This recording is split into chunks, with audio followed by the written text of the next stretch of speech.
Some music. I think I'm going to do some Diana Lo-Fi today.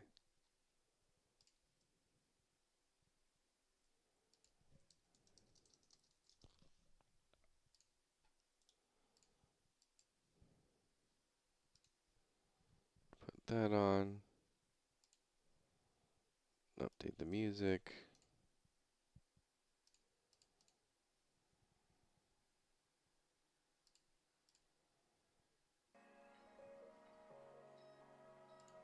Drink.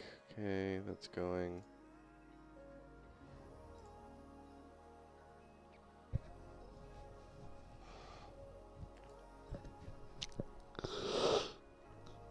Excuse me.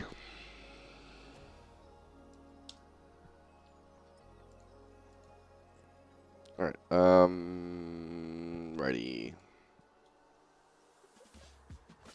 Where was I left off here? I took a break a little bit earlier today. And now I needed to change how I'm saving to the cloud and doing certain things.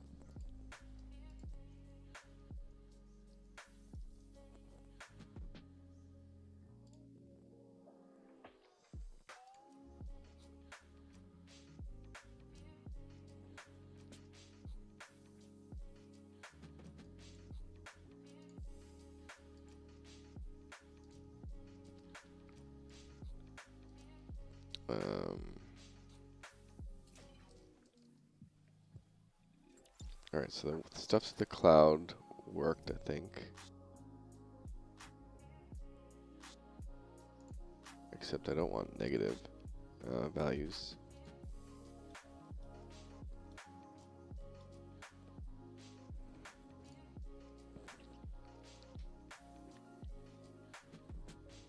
Alright, on the... I don't think I need that right now. Redeem rewards. So prior I would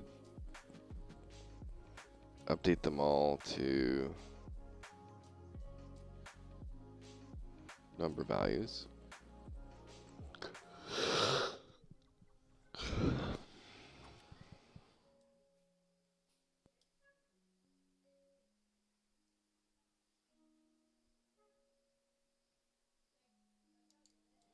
So we have no reward. Granting those values. To check. We got the rewards. And we're appending it to it. So let's try this once more.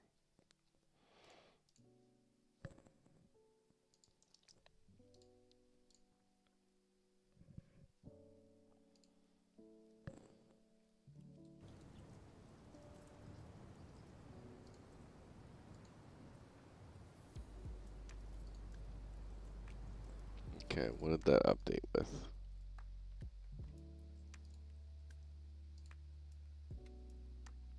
That did apostrophe 0 or comma 0. Is that correct? Comma 0?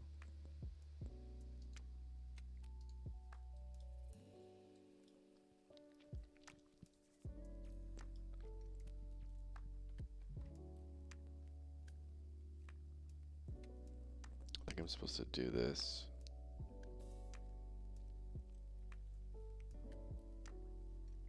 Oh, so this would be adding it, but this is empty. So we actually don't need this at all.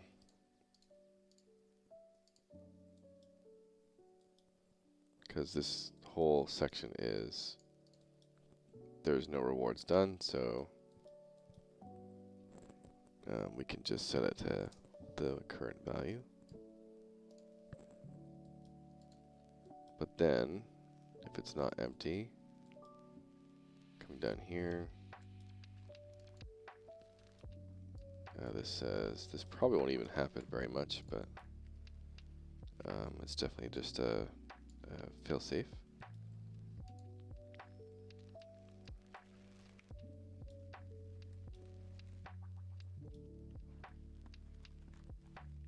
And then this is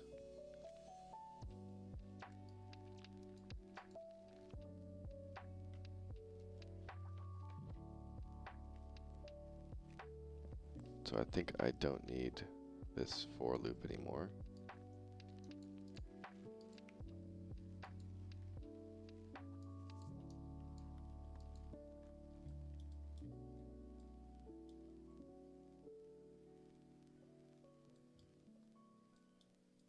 Because we're only checking for the specific number.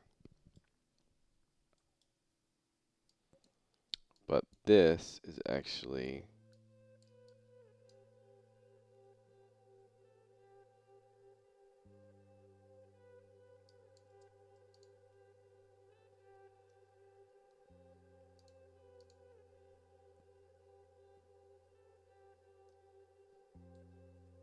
let me print this real quick. What do we got here?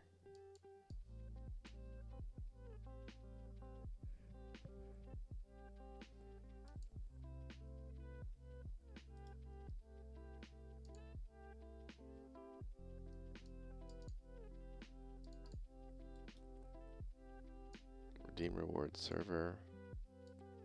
Reward to check. So that's just the name and the index. The name and the index. So we're finding the index of the reward.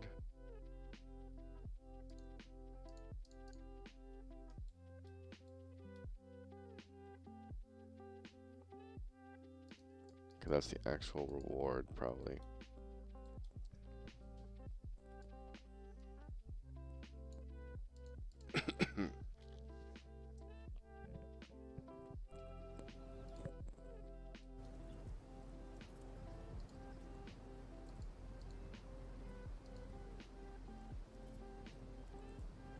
Hey, goofball. How are you doing?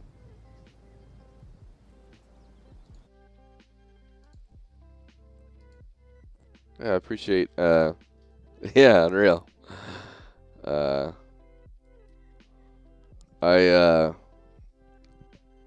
standby sonar, I didn't see that. Yeah, man, I gotta sleep, but it sucks to see nobody watching. Well, thank you for that. I just started my stream. Not that I get, like, crazy views or anything, but, I appreciate the comment. This is on YouTube. Yeah, goofball, this is my game dev channel.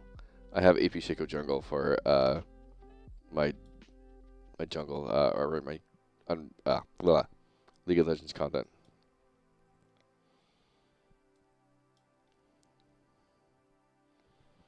But I'm currently dodge locked on my accounts. Awesome, man. Yeah, I think you did say that you played EverQuest in the past, right? So,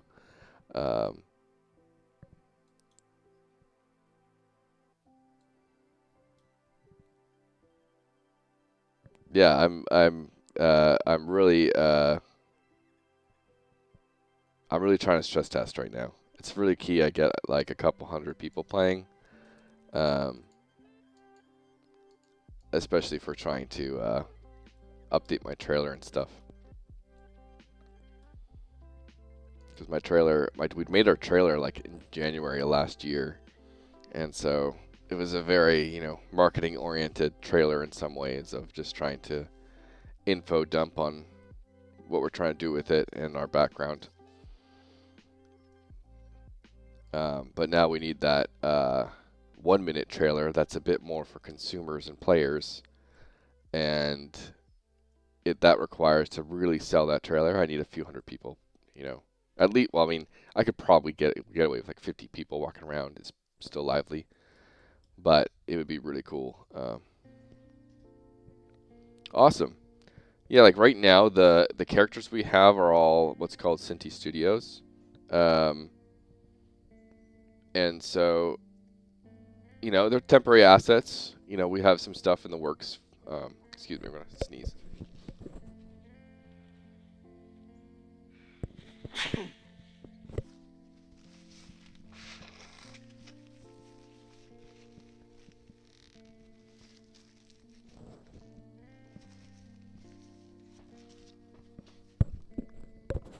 Sorry about that. The characters themselves are like, so because we're still in, like, again, Ruins of Tearyn has been fully existed from like start of the project for like a year, right? And we're in pre-production, so we have not like, we're building up to try and get a publishing deal somehow, and we have not been able to work, part-time on this. So it's just kind of like, and like I said, we have prior tech we made, Vertical Third, got 100K in awards from Epic and stuff like that. So we built that from 2019 to 2022, and all this, mumbo jumbo. So there is a considerable amount of work done on it, but because of our tech. But overall, it's we're still very early in the process of things, but we're still kind of like far along for our stage. Watch the rest of your intro vid today and like the style of combat you're going for too. Awesome. Yeah, no, I really just want to change I think that's part of what's really missing in MMOs, is just kind of like sitting around grinding for XP and just chatting with people,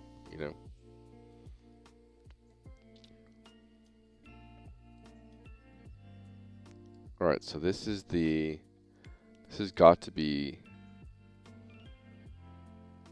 the index. But why is it, and we have the concept too of like just really enjoy the journey of. All right, man. Thanks for stopping by.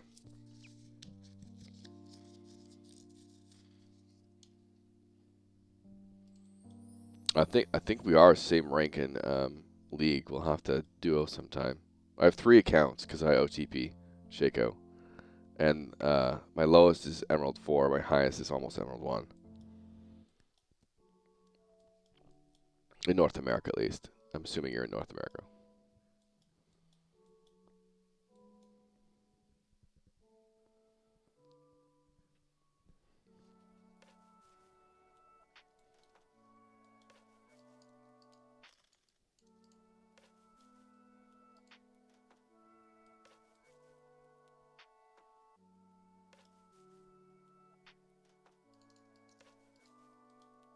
All right. Okay, we go up here. Chronicle rewards redeemed. That's actually the thing I need.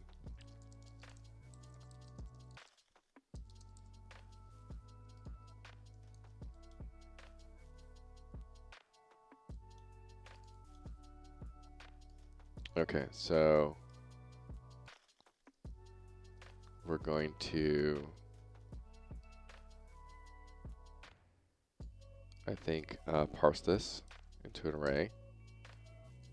Delimiter is apostrophe. And then does this contain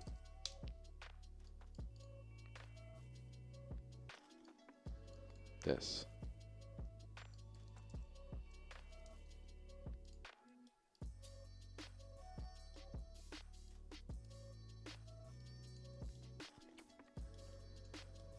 And this is actually the new thing here.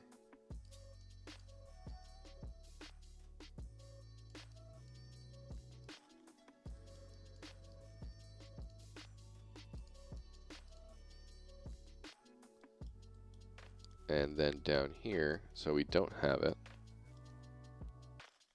we're going to go ahead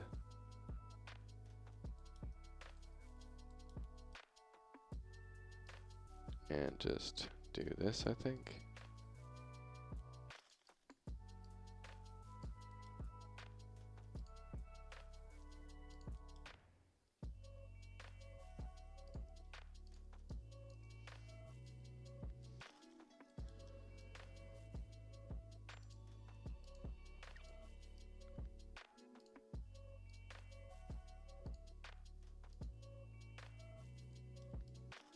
Alright, so this is wrong.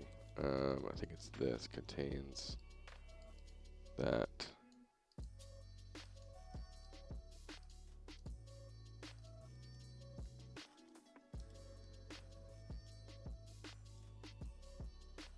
Right,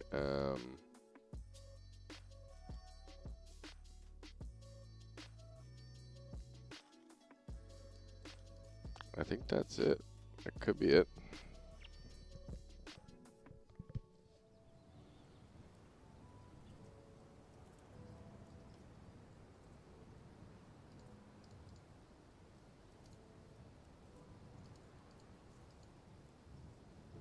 All right, let me look at the server.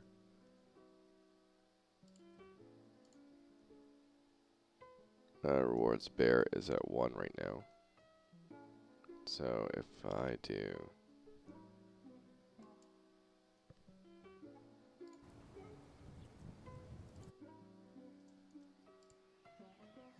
now it's 1, 2. Okay.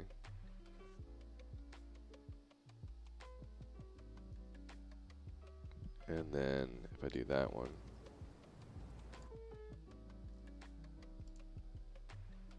and it's 1, 2, 0, 1, 2, 3. Yeah, okay, that's correct.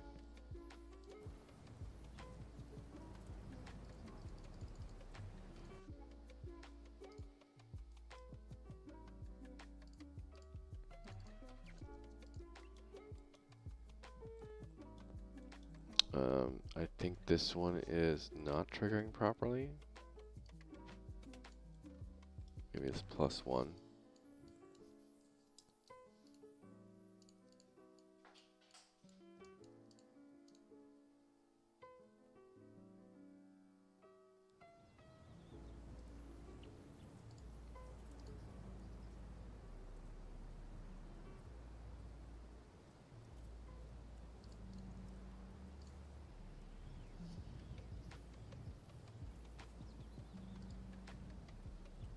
Okay, that's not it.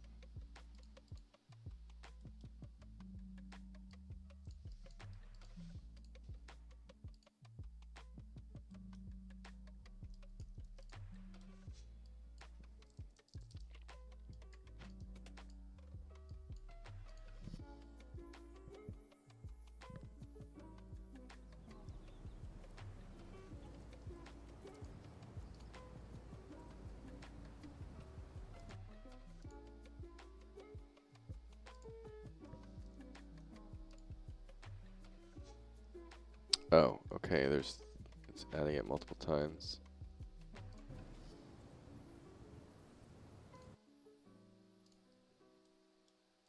Oh, because this is not working. So it's adding it multiple times. That's 3.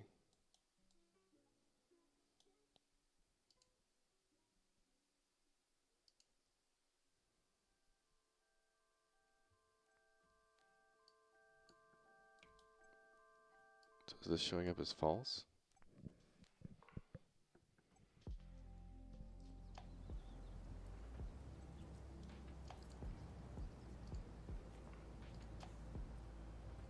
True.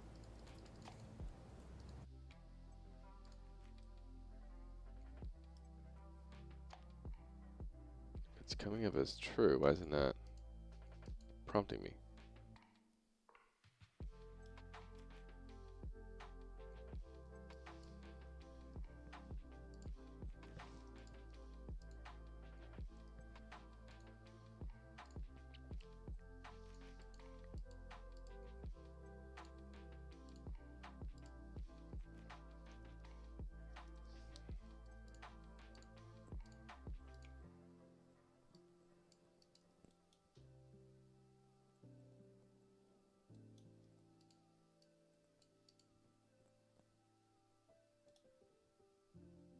Am I just not seeing it?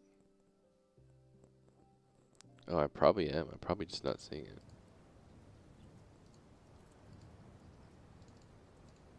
Okay, well that's a quick bug fix. En route. This is 9,000, but we need the error to be like 10,000.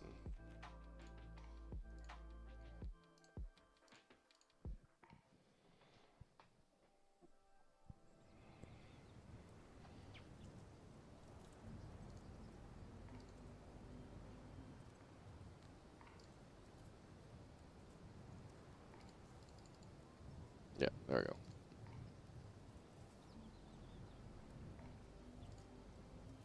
All right, beautiful.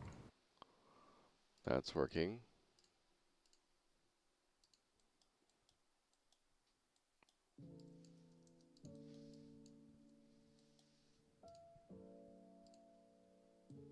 And so I'm going to clear the cloud.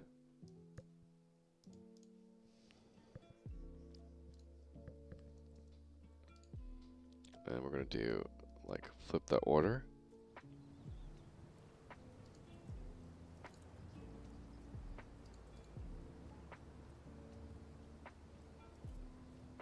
So we're going to do that first. And it's 3. If I try again, already redeemed. If I refresh, it didn't update. Now go the middle one. This is 1,000. So 3-1 is correct. And then we'll do, and if I do that one again, already redeemed. Do that one.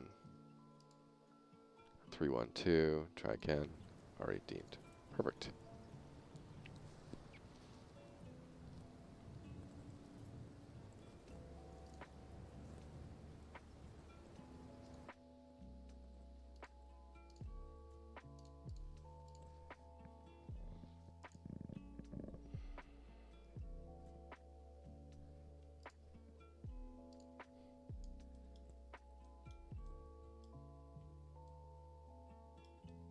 All right, so now we come down. And so this is all updating correctly now. So I don't need this. Don't need that.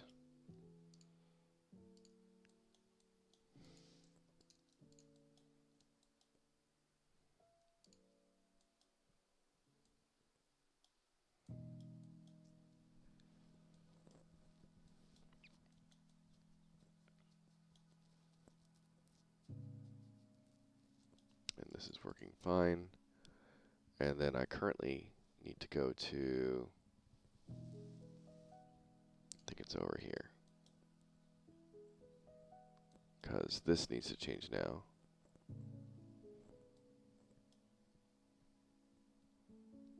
Because these need to be a string now instead of an integer.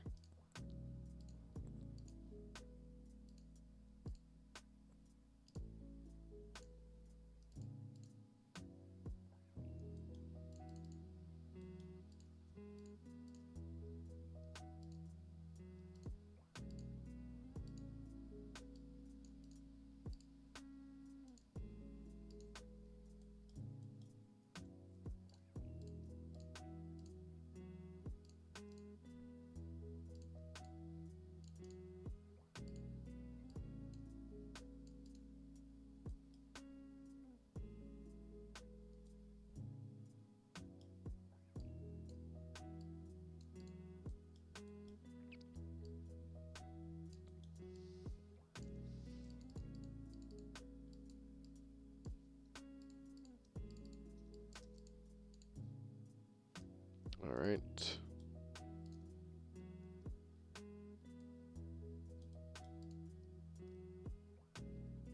Is that? Okay, that's the normal one. Okay.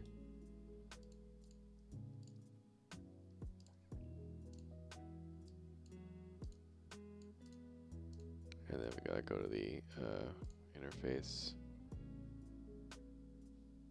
Is this the one? Get current value.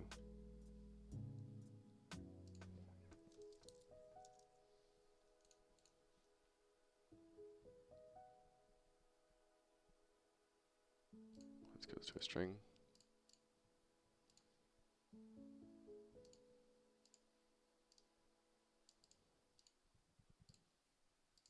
Alright, so now all those are updated. Go now to the reward track. This is going to probably cause issues somewhere.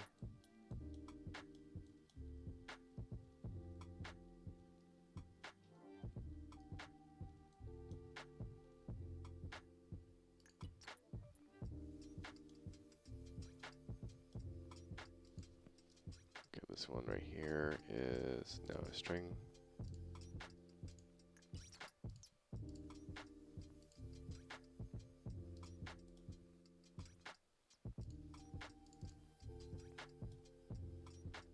Alright, so now we need to do a contains over here.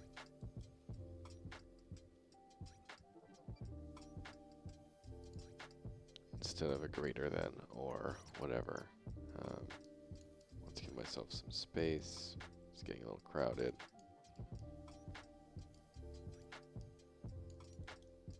Let's go all the way over here.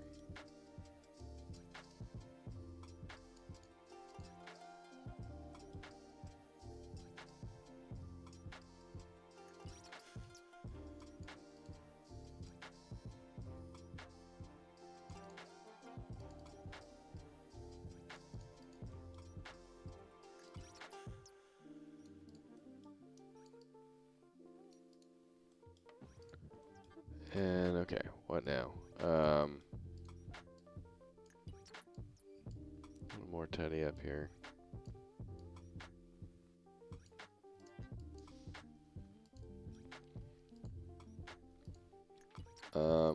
So first up is empty.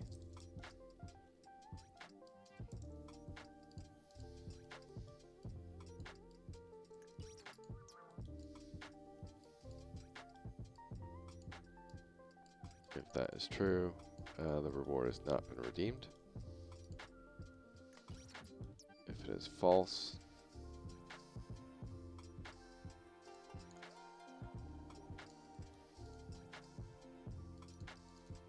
we have to parse this into array.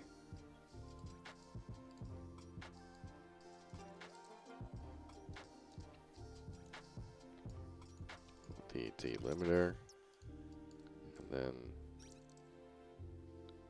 does this contain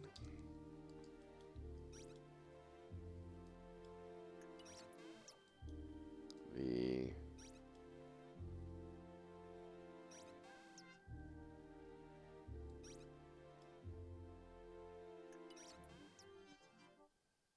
chronicle index? I believe it's this guy.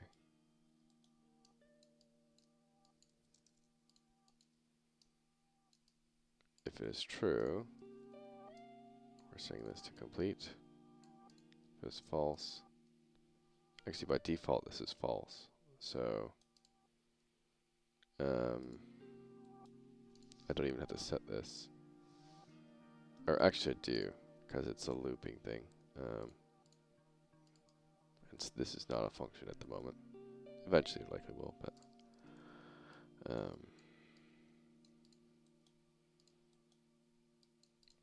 alright, and now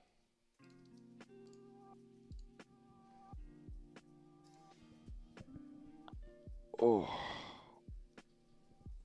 feel both mentally awake and physically exhausted. I did a bunch of leaf trimming stuff today. Alright, so that's correct. And let's see if...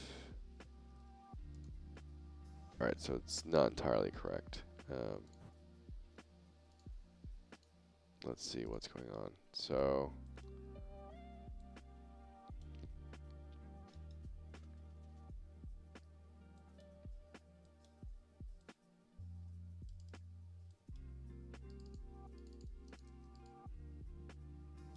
Let's just take a quick, can I, if I go here, do a breakpoint.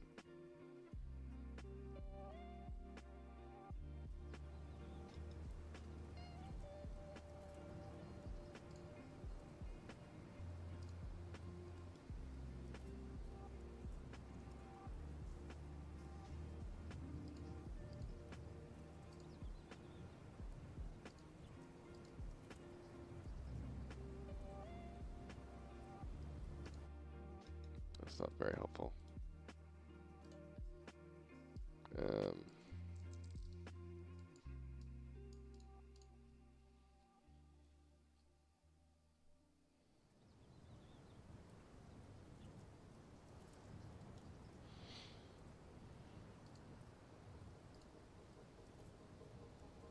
Not coming up as anything, so is it the function? Get current value.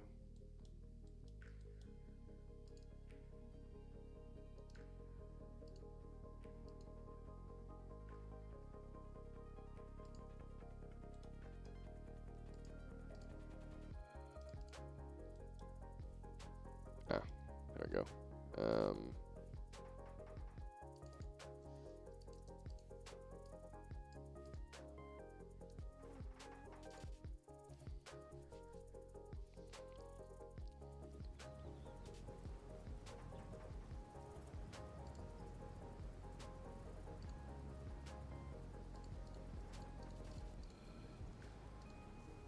Still not working.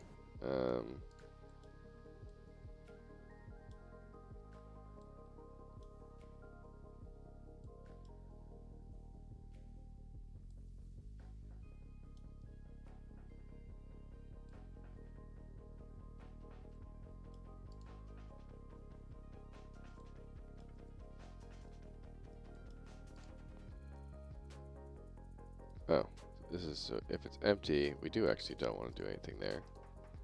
If it's not empty, which it isn't, we want to do this.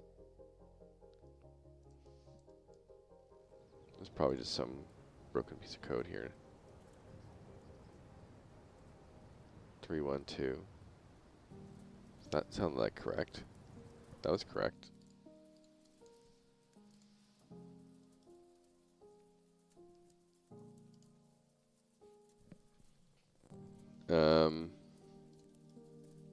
Yeah, so that was correct. Oh, derp. That would be why.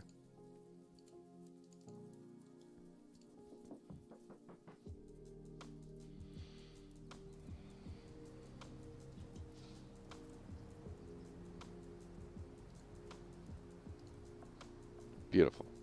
That's exactly what I was looking for. And so now I have 312 in the cloud. Click that. Okay, something happened there. But did this go through? It did. Now the multiple edits thing is a little weird.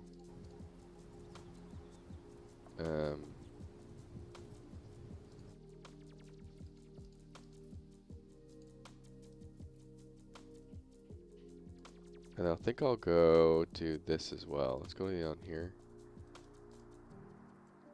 Actually, no. I was going to do like a redeemed thing, but I think it's pretty apparent that you've redeemed it already when you can't click on it. But why would clicking on that cause a too many edits issue?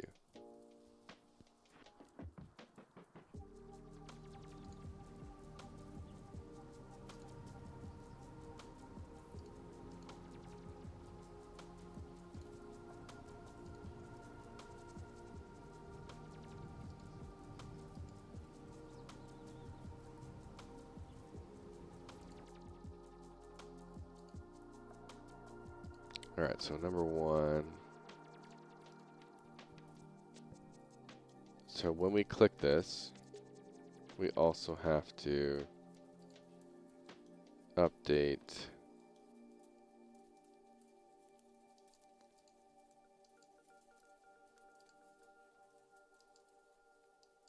so just by clicking it on the client, we already have a click that if you click it, you already have it, it declines you. Because it'll say you already have the reward. So all we have to do is, as this goes, so client request, redeem reward.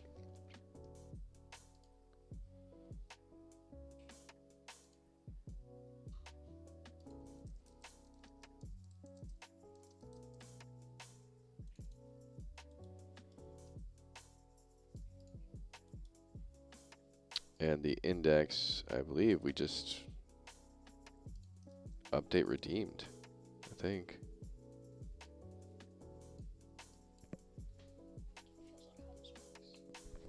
What's that? Is it a new one?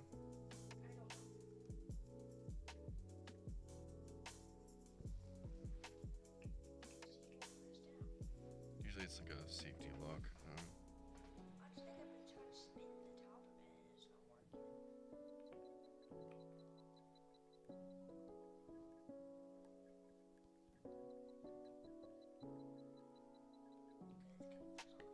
Because there's no like little plastic thing or anything like that.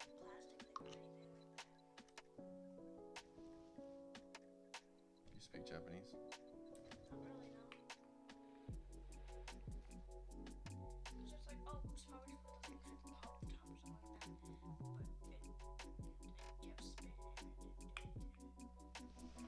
Try not to spray myself in the face.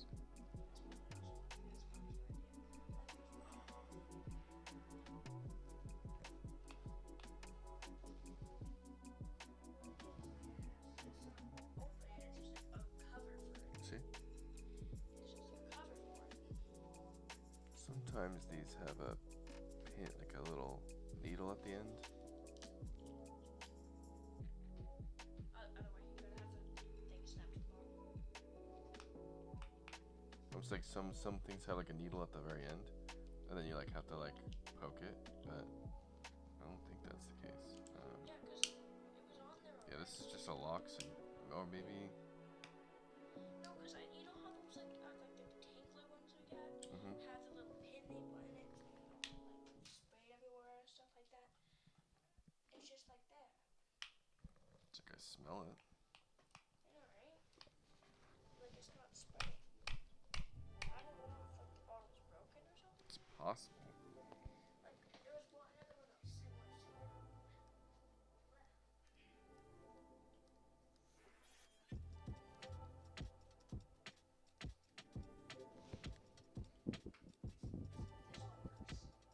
Okay. But again, that one might be broken actually. Don't keep spraying. You could ask Mom. It's possible this one's broke. Yeah, because it looks used.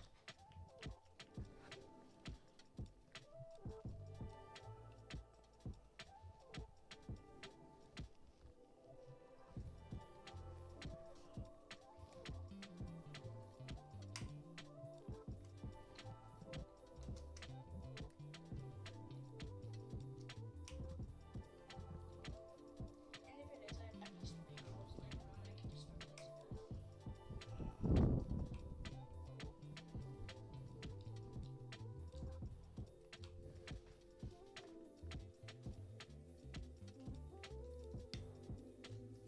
Yeah.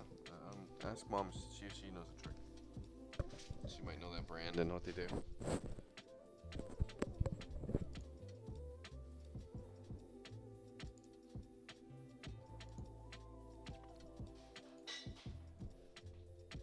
All right. All right. So right here.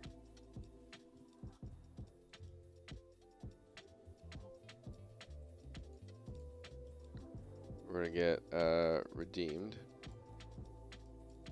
And I think if this should only be a single thing, right? Yeah, it's a single check. And so let me just take off 0.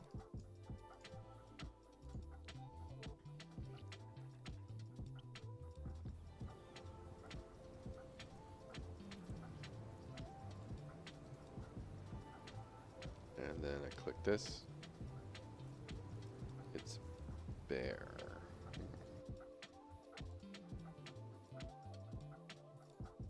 Oh, and the index is the index.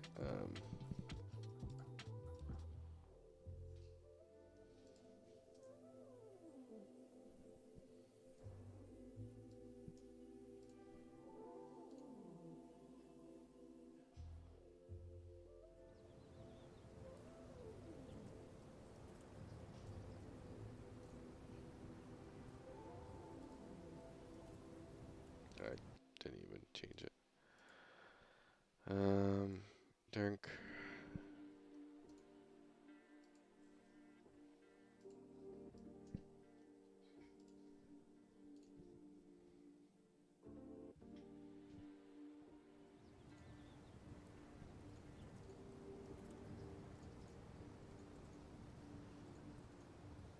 Alright, now I click this.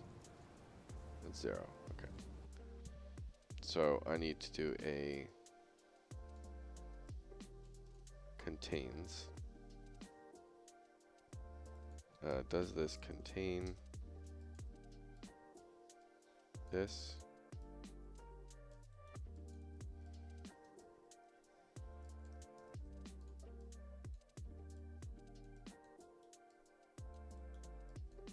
If it's true,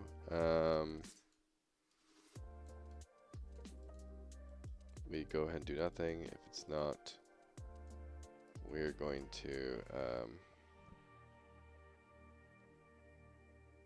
parse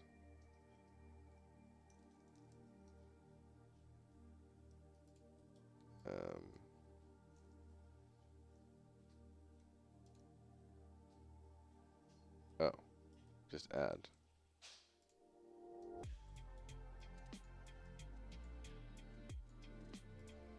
Or set. Oh, we need get.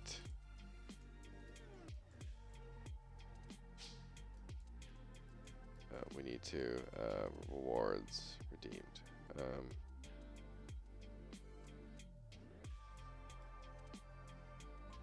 Okay. Hold the phone.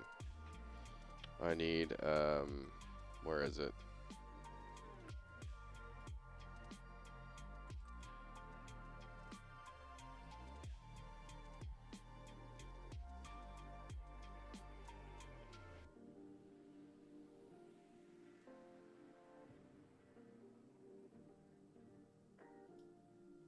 Yeah, so we get the leaderboards. We're going to find this. We're going to get this.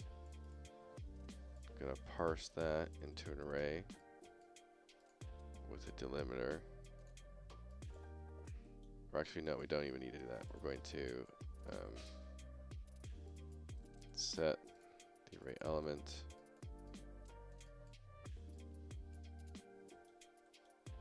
Which is this index.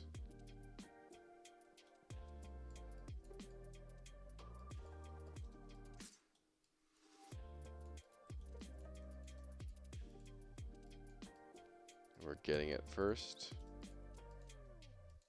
And we're going to append this and then add the new index.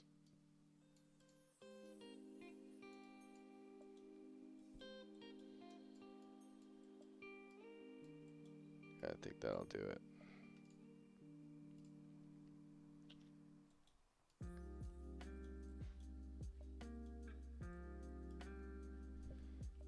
And so now if I go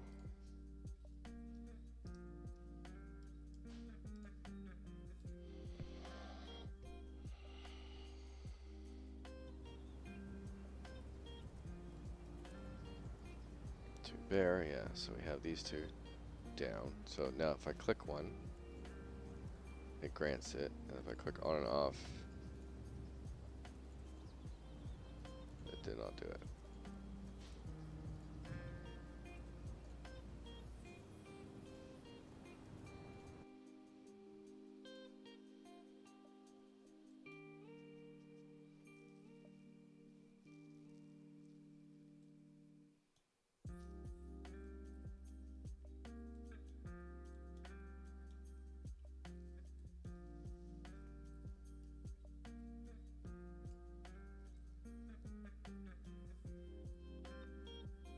All right, so this is wrong, I think.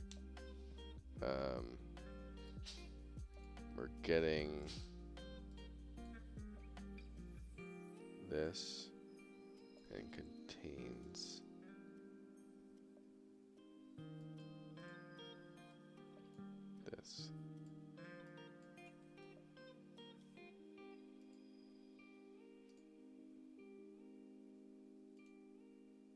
think.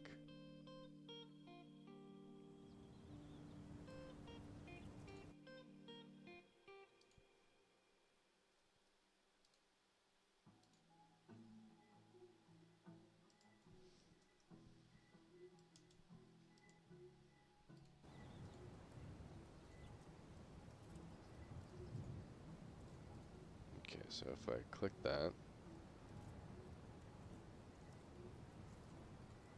alright, it worked.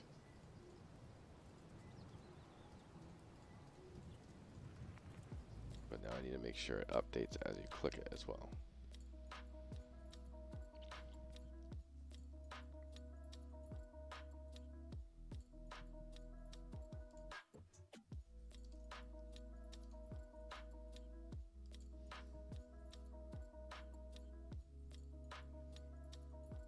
Hey, that's weird. Why is...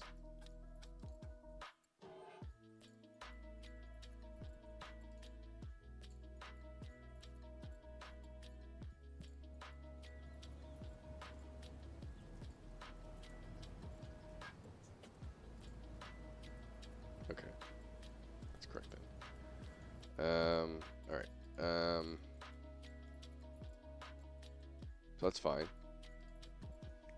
I just need, when we click this,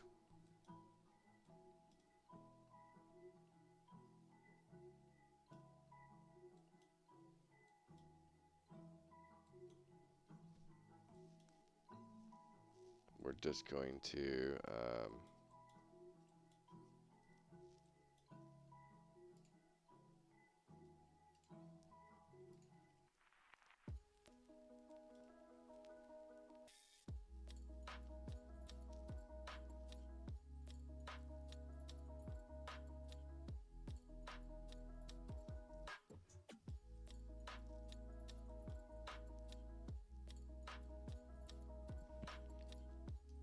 yeah, we're just gonna assume this, and reward redeemed. We're just gonna do that.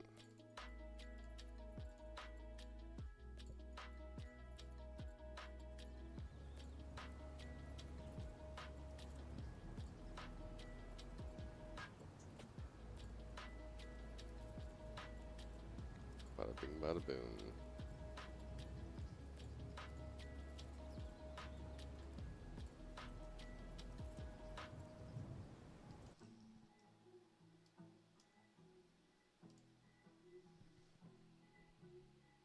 So now if we restart,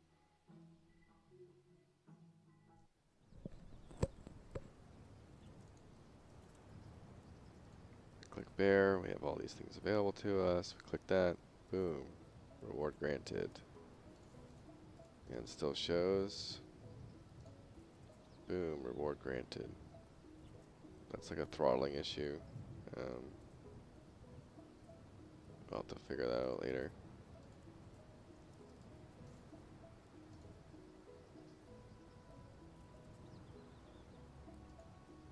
I don't know if that grants that. Did that grant it?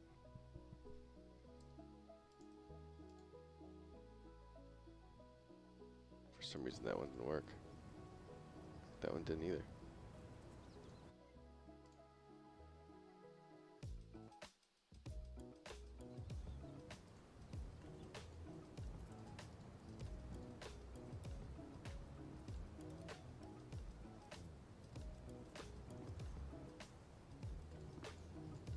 Alright.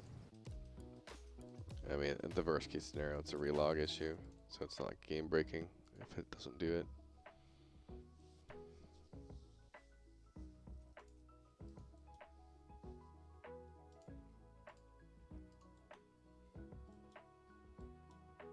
Alright, so that whole thing is now done. And so the point of all that was understanding if you have an award available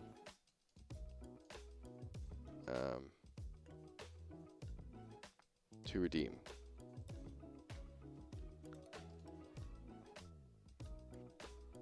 Which goes back to the, because I'm basically trying to say if a new reward shows up, but trying to do this all client side, you know, not having to do any more server stuff, detect when you have an actual reward available. So now that you've logged in, you get your current rewards that have been redeemed, and then as you update your stuff, you can find out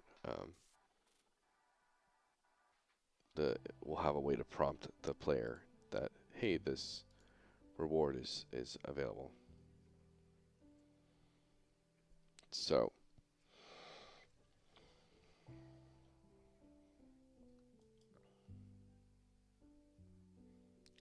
add leaderboard update stag. So we're adding all this stuff. We submit to the leaderboard. And then anytime we come through, there should be a client update. Update client leaderboard. Blah, blah, blah, blah, blah. And then we're here. And so now we can compare this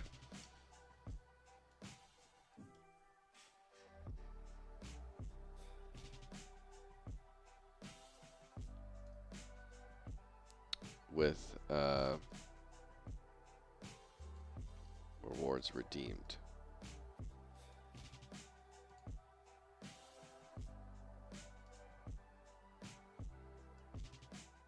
I think.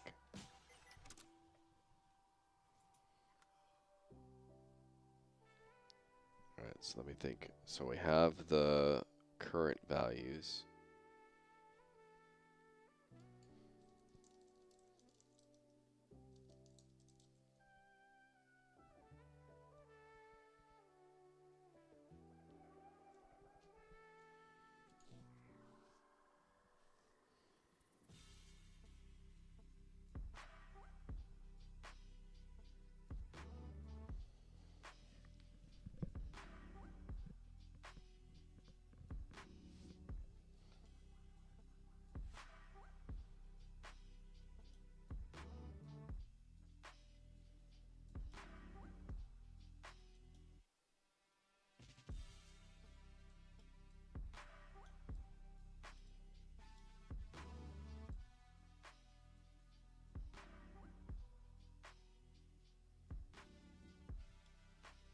It's on the widget, the code I'm looking for here.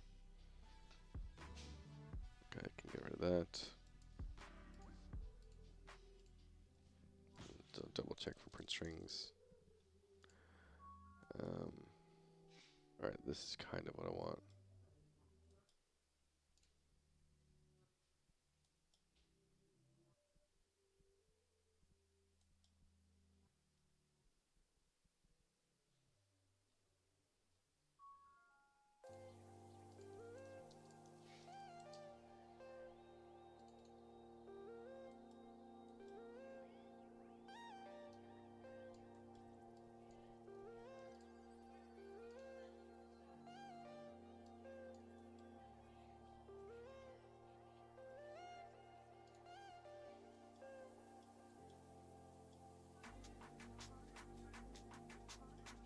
I think it's here, right? Yeah.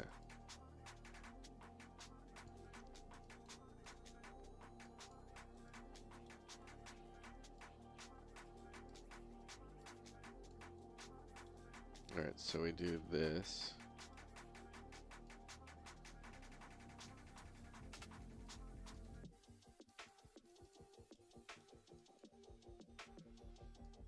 If the required value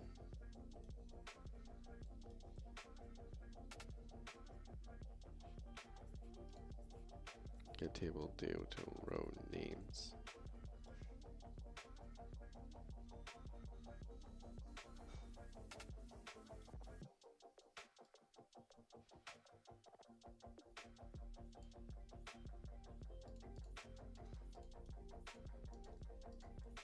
Alright, so come through. And so we have to check everything. So we're checking everything. We're going to leaderboard name, leaderboards. This is the index.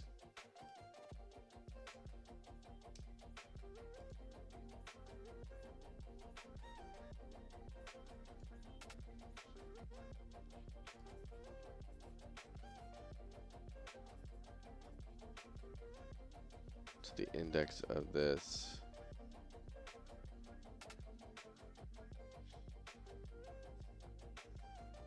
Yeah, so we find the index of this, the reward to check,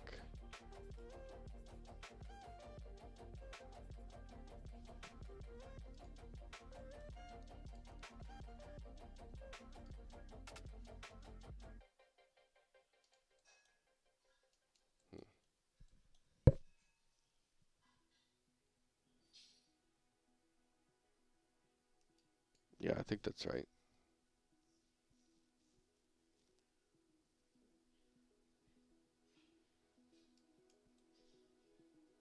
And then we're getting this.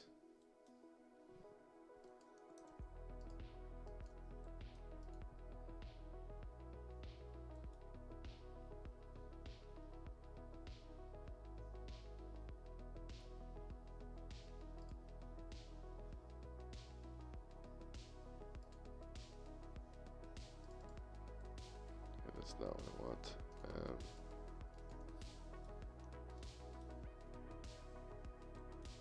I think it's just this again.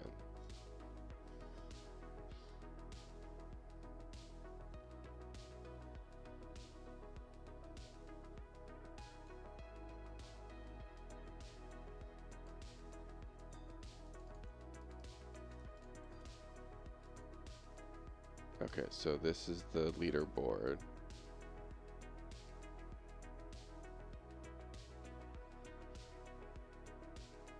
The rewards for each thing.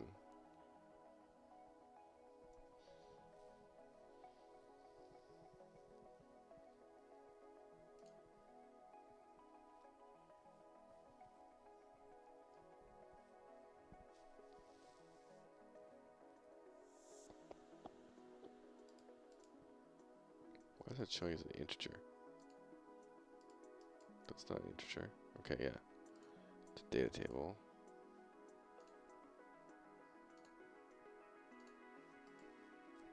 And the reward to check.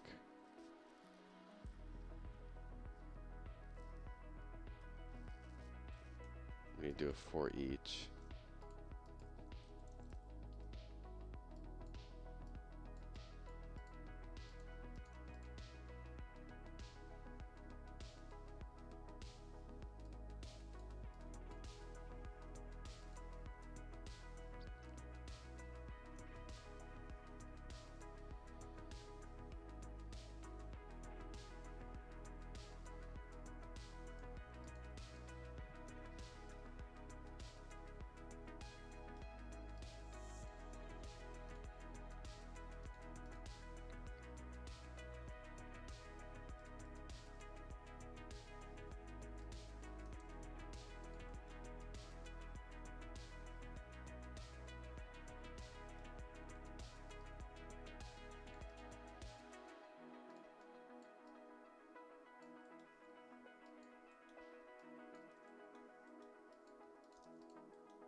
Okay.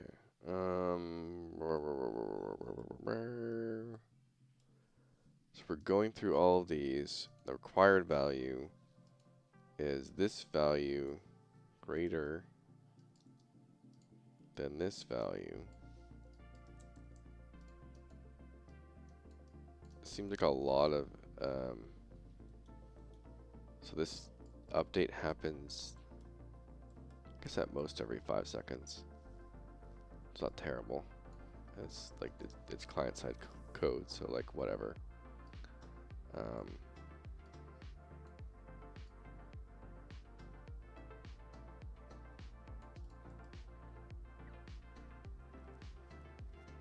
If it's true,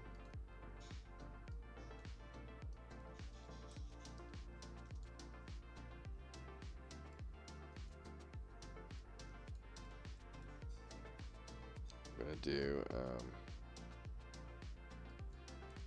Jesus. The hit rate gets are like adding up. Getting that.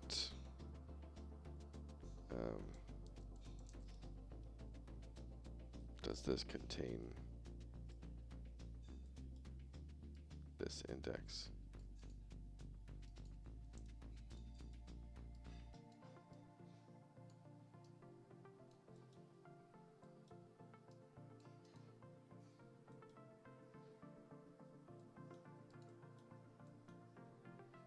So if it's above the required value, if it's false, we don't care. We don't do anything. If it's above, we're going to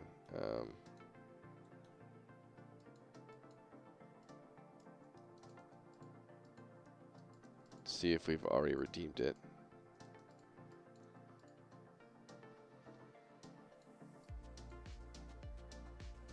And if we have redeemed it, we do nothing. If we have not redeemed it,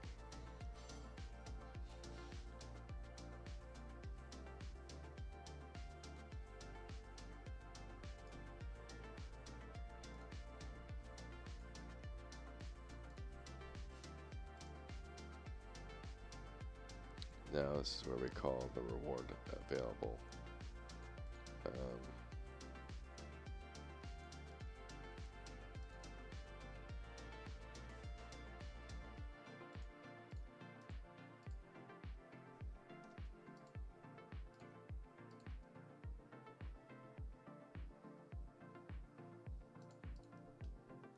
Alright, what do we do here? Do we already have a call for this? Let's go to the HUD.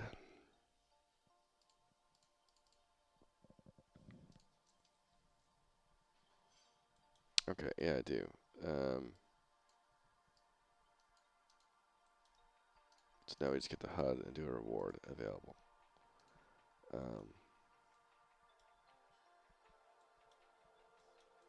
Get owner.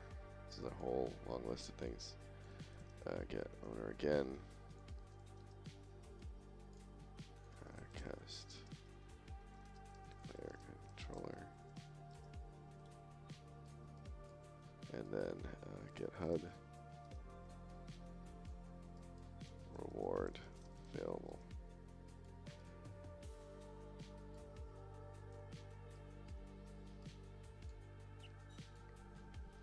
Alright. So now I will do,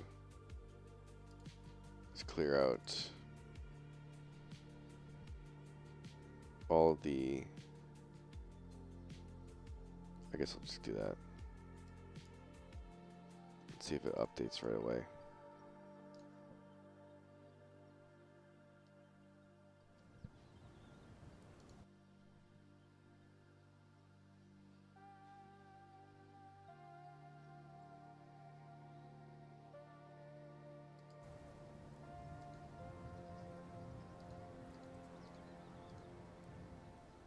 Okay, so it did trigger it somehow.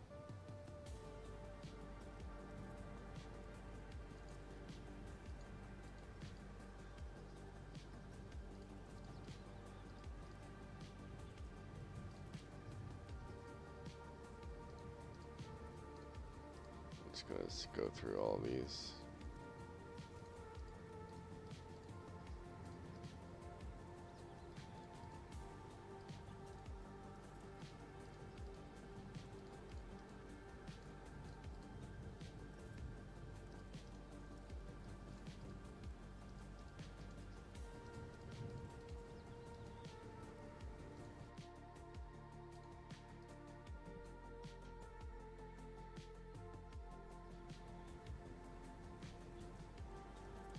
So let me just sit here for a second. Does it ever pop up on its own?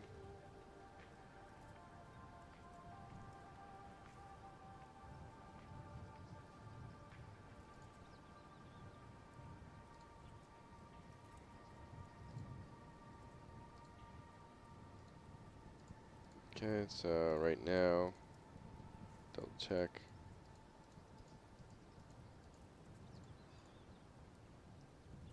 Alright, so it is doing it when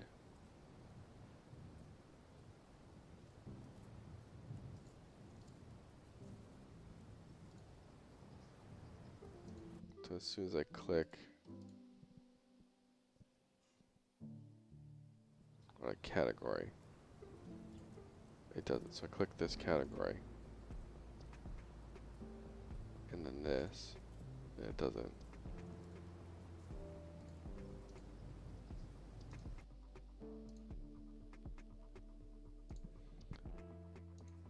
Alright, so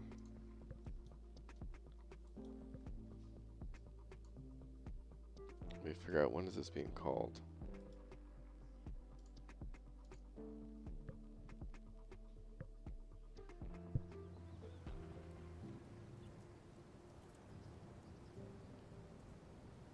It's not called on boot up.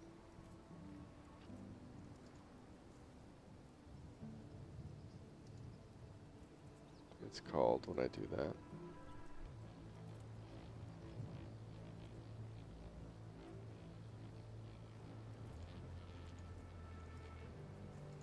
How did that not trigger it?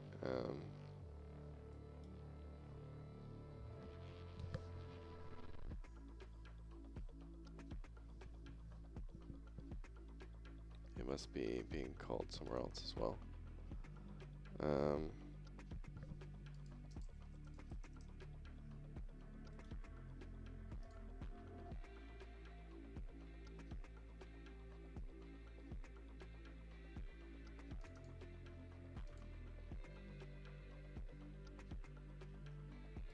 Alright, I don't want to do that right now.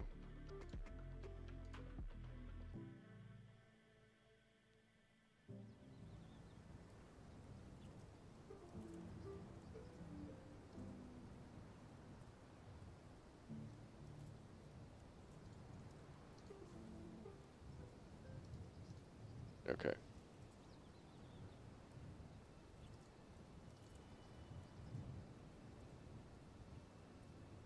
So now I'll go to bears.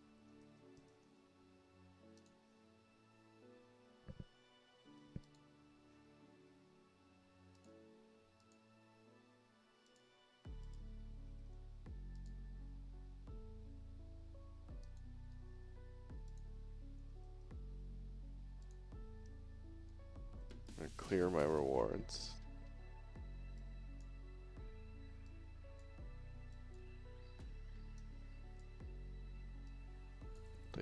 Please. Whatever you did to your new website, it's not working. Now, hopefully I get lucky and just get a bear. I'm gonna just go. I don't want to walk.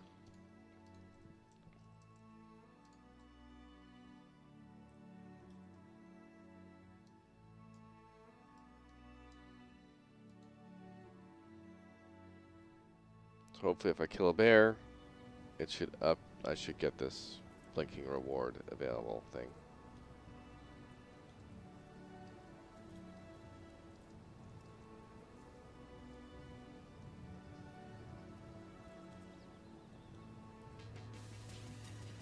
I got all not bears.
Okay. Perfect. There it goes. And what's this? I have rewards. OMG. But now if we get them all, as soon as I click this, I should clear the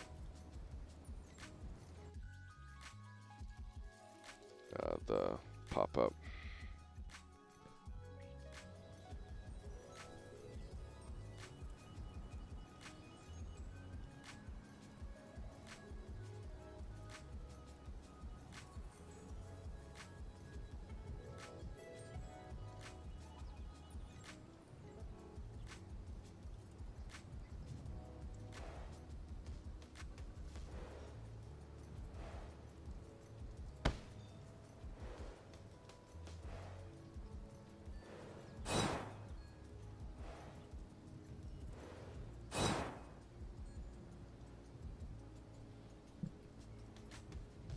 Okay.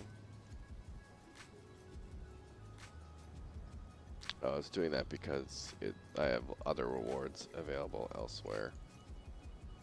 So let's double check everything here.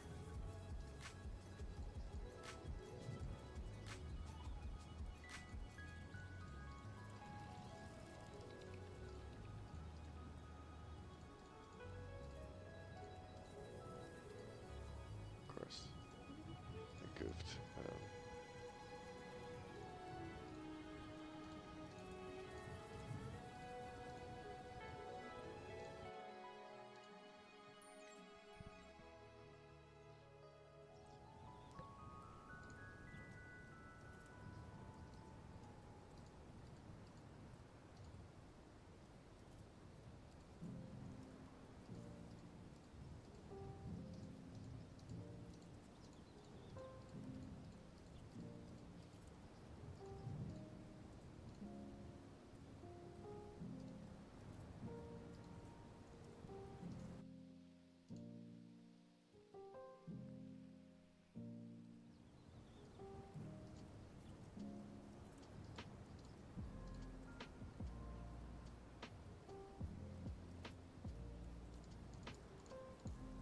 Alright, I think I got everything.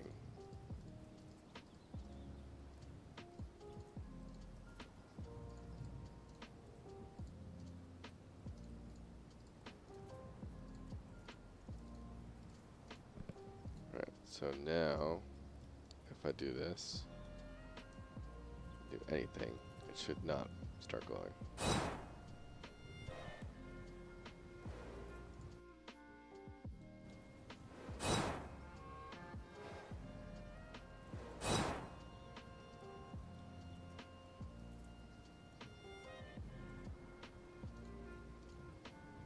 Beautiful. It's not glowing now. Because we redeemed everything and nothing is new. So sweet deal. Break, or remove that.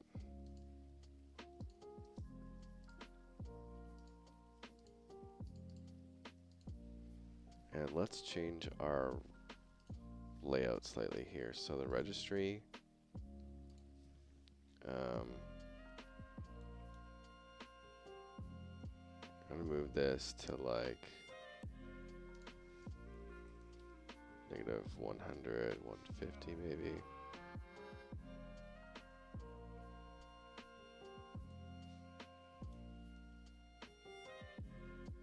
How big are these?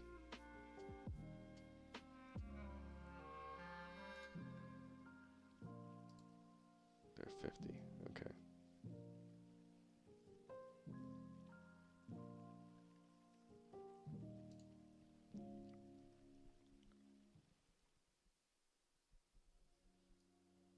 So I guess we'll start with the quest log.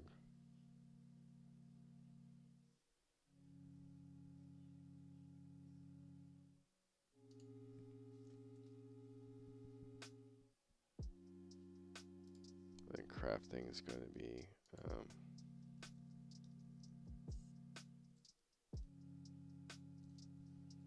negative 60, negative 75.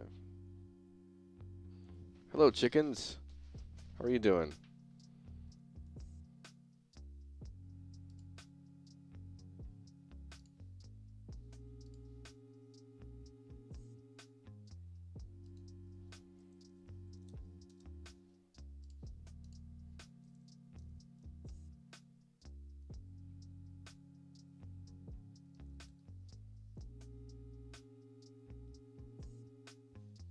What? -80. How does that make any sense?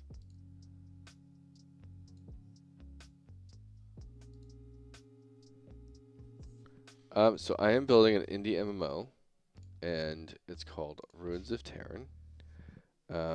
You can wishlist it on the Epic Games Store. I forgot to do my little pinned comment here, which I'll do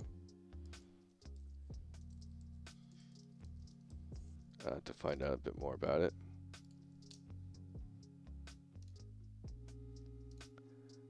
And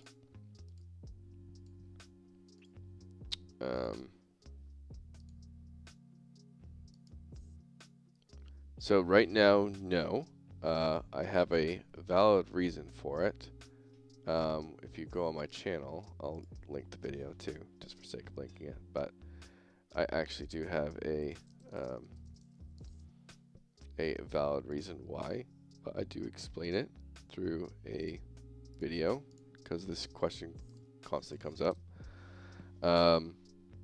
But the general rule of thumb is, as an indie MMO, we need as much revenue as we possibly can, and Epic allows us to effectively have guaranteed, like, say we're successful, right?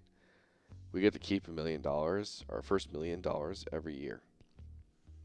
And if that was vice versa on Steam, that $1 million every year would actually be closer to $150,000. So just a tiny bit of difference of like in operating budget, you know. And we want to basically remain a small team, like maybe 5. You know, like for development, we're doing a publishing. Our budget for publishing is like a $2 to $3 million budget. That's like 5 people working for like 5 years, is what we're going for. And well, the whole thing with some of the Epic things is, the whole point is like driving my traffic to where I want them to be to maximize my revenue, right? And obviously, if I'm on Steam, a lot of people will just use Steam, and I don't really want that, because I want to make sure that we have the revenues to support our developers and content, and actually survive as an MMO and a company, right?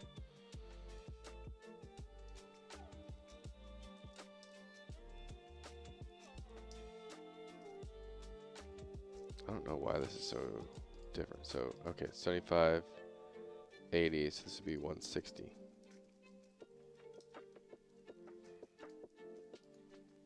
And then this is something later. And then this guy, I'm going to actually like double in size. And so it's purely for a legitimate business that can build an MMO on budget and be successful with that. And so that's why we will not be going to Steam. And it's one of those things where I believe that if you have a great MMO, you know, the people are going to go to wherever you download that, you know, thing at. And that's kind of what we're banking on.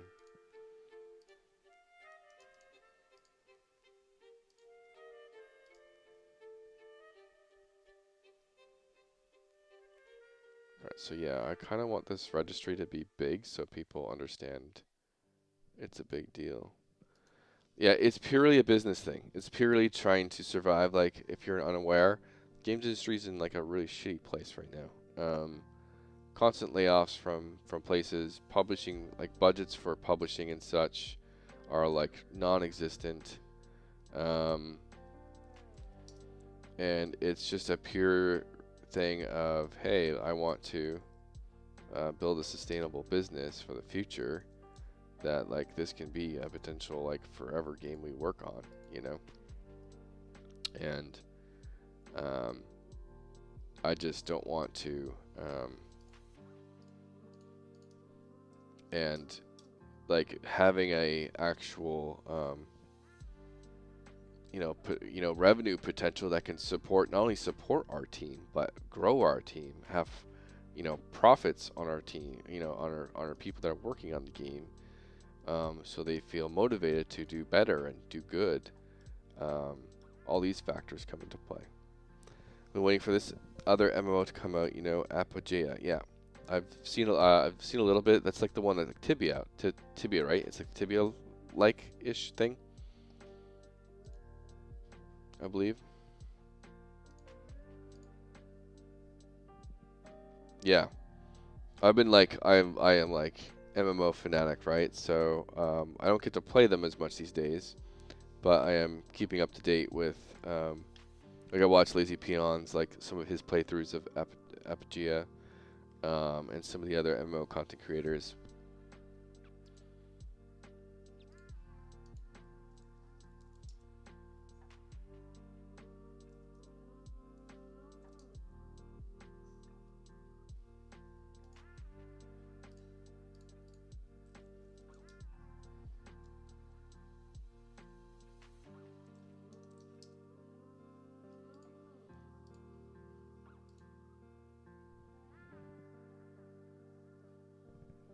Yeah, it's on my list of stuff to try.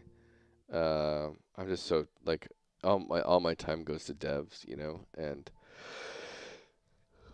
so uh, as I mentioned, the industry's kind of shit, so I've been unemployed for a year, trying to get a job, and I worked for Epic for a little while there on education content, for Unreal, um, and then I've done like small startup things in between, but they're very very low pay, and um, a lot of them kind of crap out kind of quick.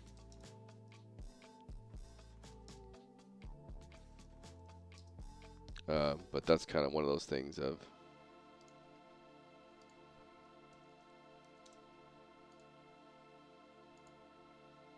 All right, I think that's good. Let's see. So I started in 2015. That's when we jumped in kind of cold turkey. One of those things where like I was on medical leave at the time doing IT stuff. Um, then during medical leave, it was for a law firm. Law firm closed down effectively.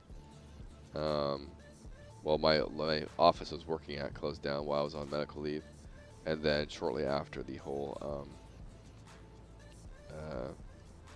firm had to get bought out by a different firm, and it was like not in the good interest of a lot of the partners there.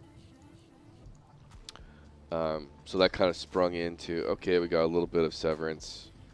Um, you know, started to look for jobs, apply places, these things, and I started designing my own like league thing, League of Legends, like because I still play League, and it got to the point where as I was designing it, because it's like building a whole website out of my idea and all these things to try for my resume, I'm like, why am I giving this away? This is actually really cool. Um, that's the big journey, the beginning journey of our adventure into game dev. Um, and from about like 2015 to 2019, like we did a lot of indie stuff. We did pitching, we pitched VCs, we did education games, we pitched governments, we tried to get government grants. And then in 2019, it was a product called Castle Day, and it was just like a random game jam that we did for Unreal, and it was like a King of the Hill type thing. This is so the original company we started was Stark Gaming Incorporated, and let me pull up it's went through like 3 versions, right? But I'm looking for the quick time lapse. Uh, yeah, here's the game jam results. Um, but that was the first like game jam, and like we did that game jam, and we actually had a bit of a spark of community come together. So we're kind of hyped about the game, so we just kept building it, and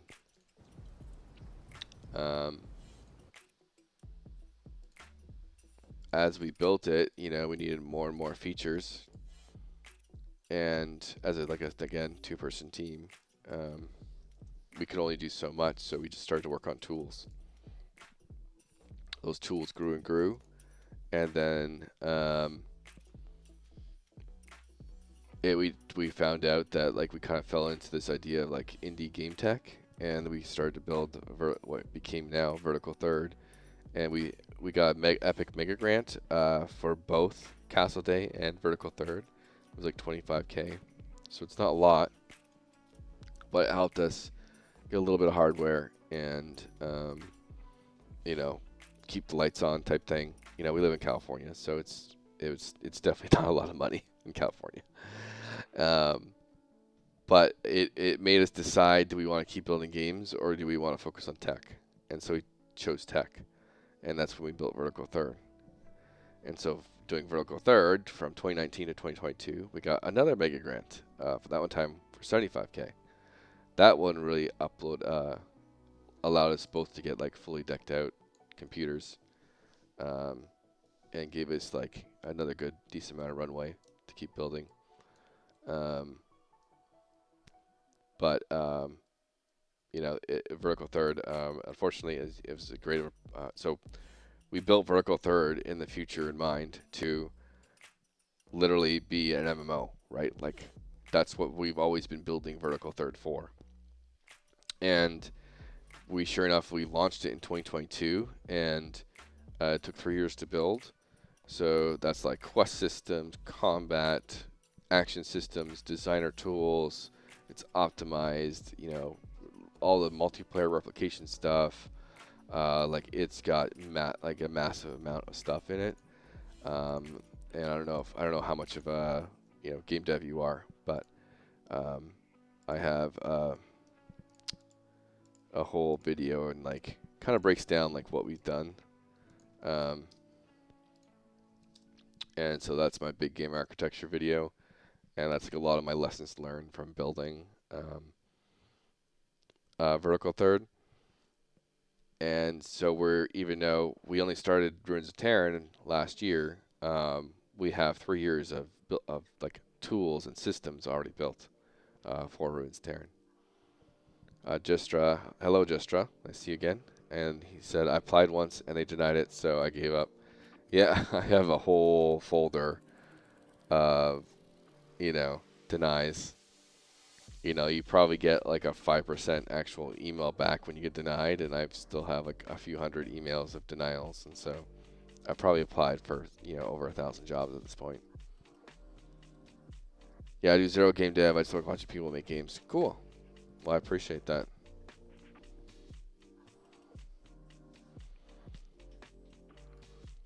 But yeah, there's a lot. There's a lot that goes into obviously making a game, but also like just the arc. Like a lot of times, games fail because of bad game architecture and bad tools.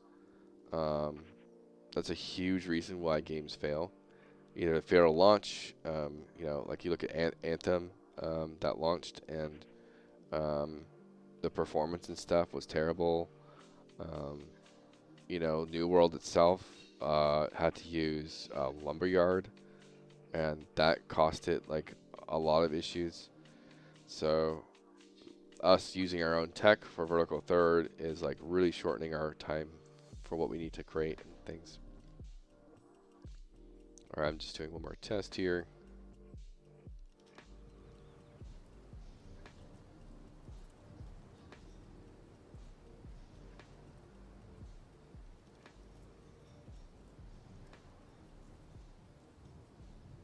So this is the Registry of Chronicles. It is our version of, and so like just catch you up on Tearyn. It's EverQuest, and we say it's EverQuest and WoW had a baby, but modernized to current times. And so it's got a lot of slower paced combat from EverQuest, but a lot of more like the open world stuff that you would kind of do around here is like a little bit more soloable and 2 to 3 person oriented. Yeah, so that worked.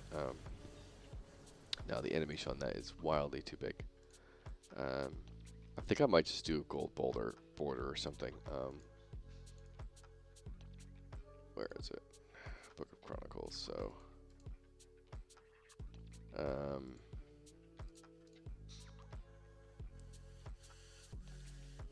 this is like 1.1.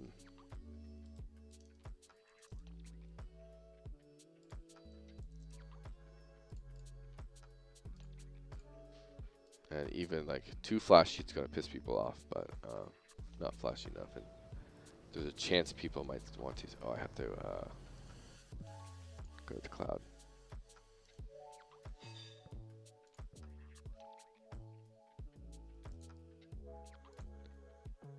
All right, that's good.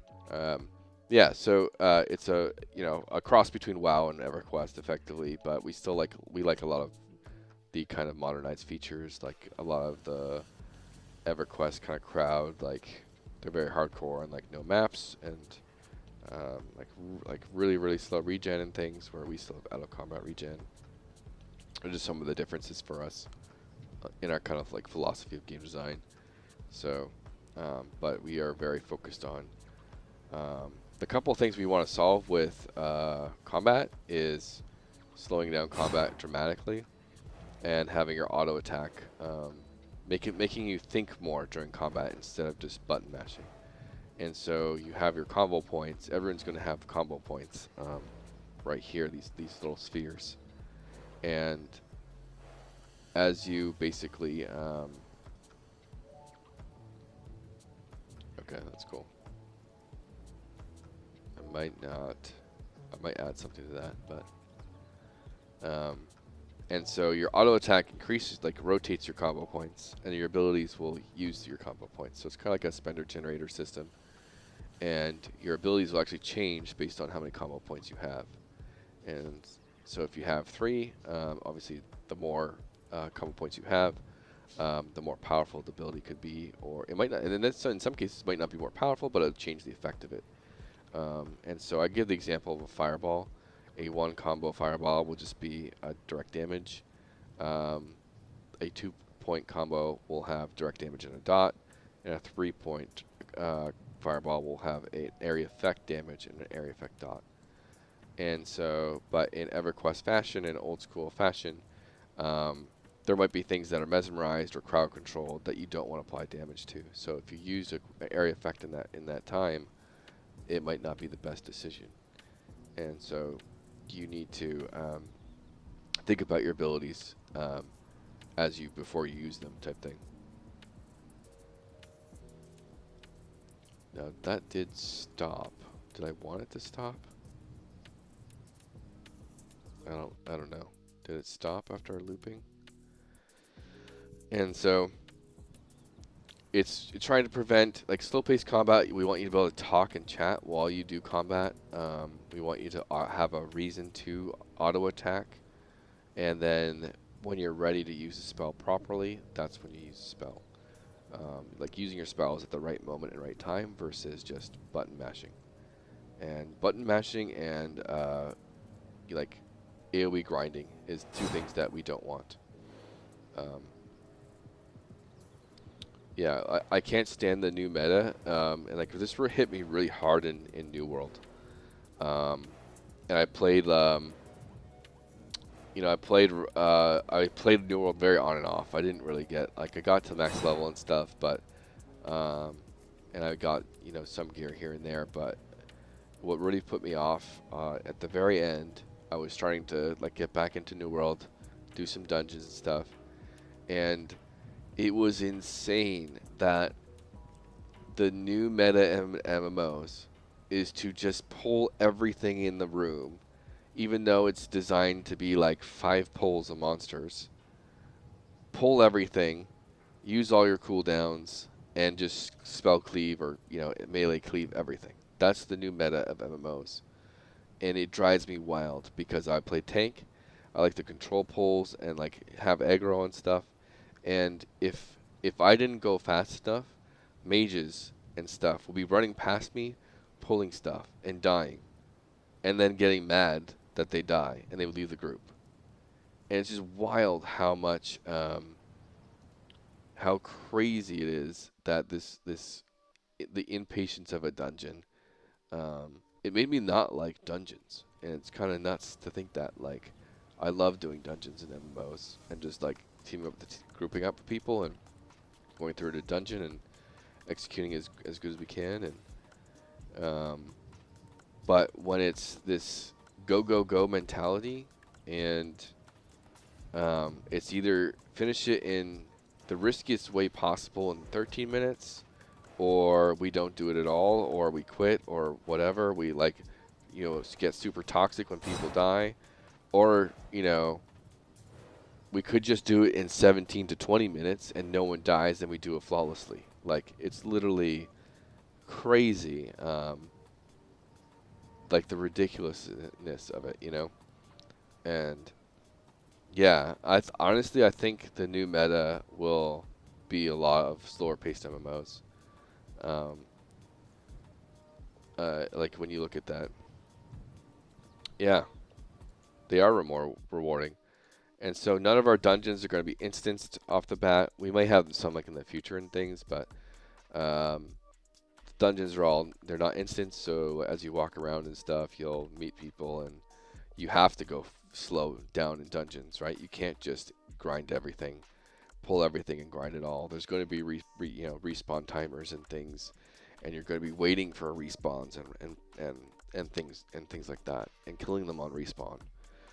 There's going to be patrols that are dangerous that you have to worry about, and time for yourself type thing. Button inventory, I don't need HUD, I don't need any more chronicles. Okay, so this animation.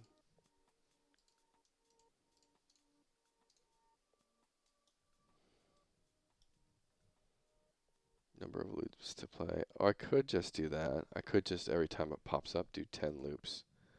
I kind of like that idea. I do want...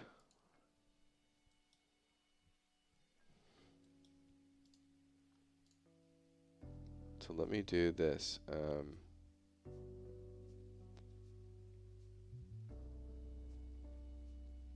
Maybe a gold, maybe a border.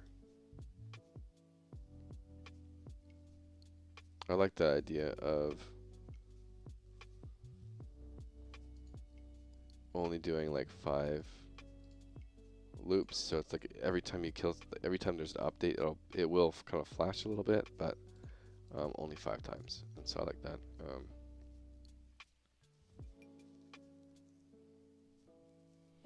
Just Dress says, I failed implementing auto attack today, but I did make some headway. Hey, that's all that matters. If you have any questions, like I can, I don't know. I forget. Are you doing? You are doing a multiplayer or not multiplayer?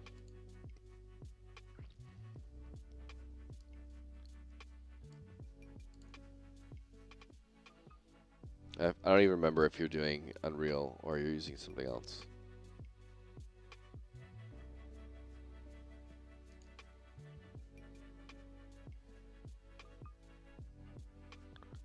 Can you use vertical? Yeah, you can make offline games with vertical third. So it's kind of crazy. There's a lot of talk about like not being able to convert to like a multiplayer game to single player and stuff, but through Unreal Blueprints, I've created a system that works with that. And it's literally my own macro.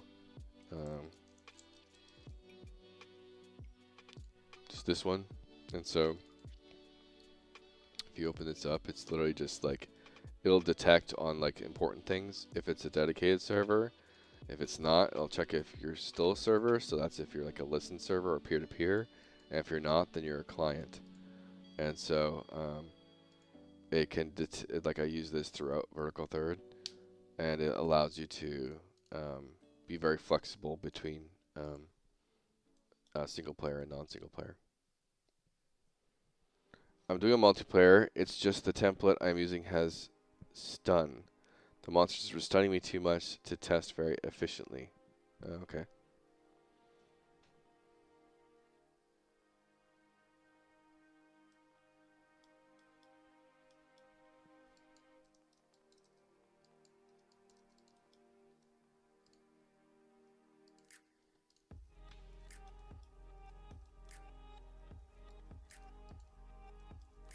All right. What engine are you using? I forgot what engine you're using, Justra.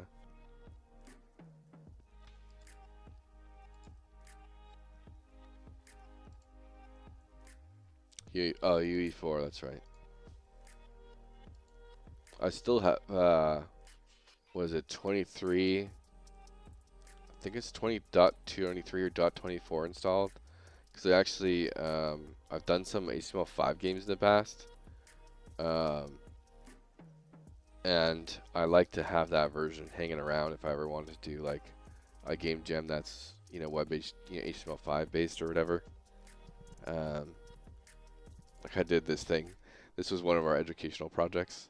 And the servers are down for it, unfortunately, but let's see if I can pull it up. It's literally this.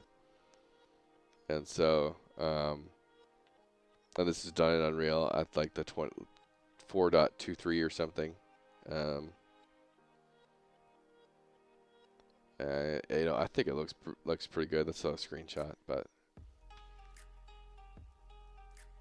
obviously it's like, you know, low performance optimized graphics because it's HTML5, but you know, that's pretty freaking good for, you know, Unreal web-based game, you know. And we had like and obviously Unreal has ripped out HTML5 export. You have to go through like a whole little system that like no one's barely ever touched and stuff. But this was like a little educational project, and like we got actual dedicated server client working. It was kind of buggy because obviously HTML5 WebSocket stuff isn't at the time at least, was kind of spotty, and Unreal just didn't have a focus on it. I actually knew they had like one HTML5 export contractor that worked on it, the export function for them, and I was going back and forth with them with problems I was having and how to do engine code and modifications for it to get the multiplayer stuff working with PlayFab, that is. But yeah, it worked pretty well overall.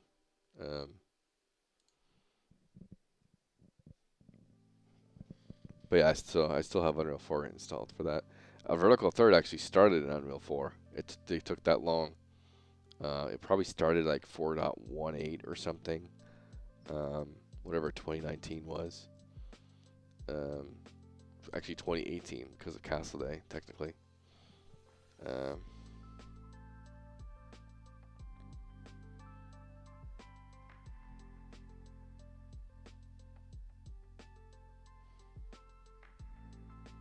How do you have UE4 and UE5 install that at the same time? Had some issues. They're completely separate engines. They don't affect each other outside of potentially Visual Studio stuff. But I think my Unreal 4 install is just binary. It's not the source ones, I don't think. I still have a source. Yeah, I mean I have a bunch of engines installed, right? So these are my source built engines. So some of these are like the older, like I have to like have backups for Vertical Third and things. But then I have the binary ones as well for some of these. I gotta clean some of those up, but for just testing them out and things. Some of those like old ones for I think you just have to make sure that whenever you launch Unreal, it's using the right version of Visual Studio. I think there's a way to actually force that. I don't remember how though. It's been so long.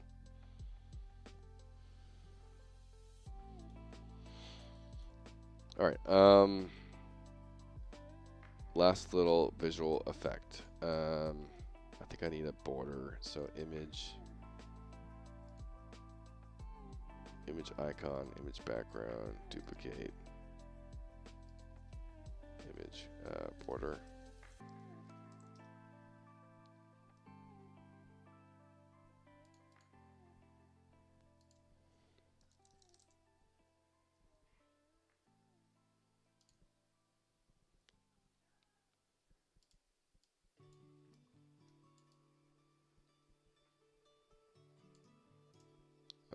I don't like that.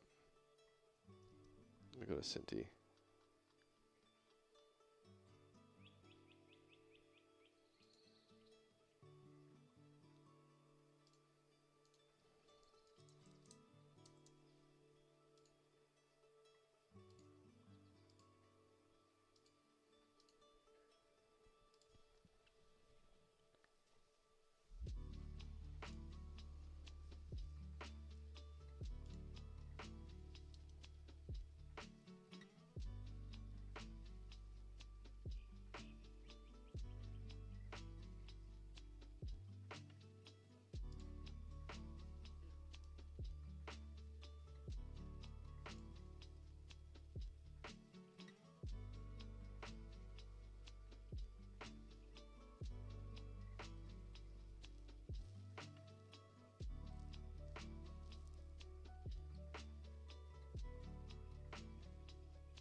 Can't I find the thing I want? Okay, maybe it's these ones.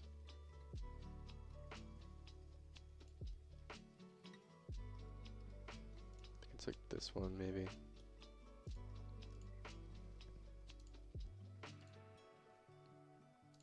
And by default, this will be like 0.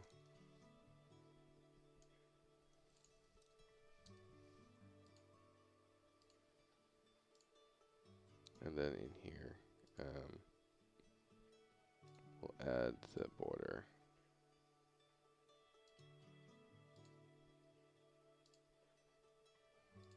Just do the same thing.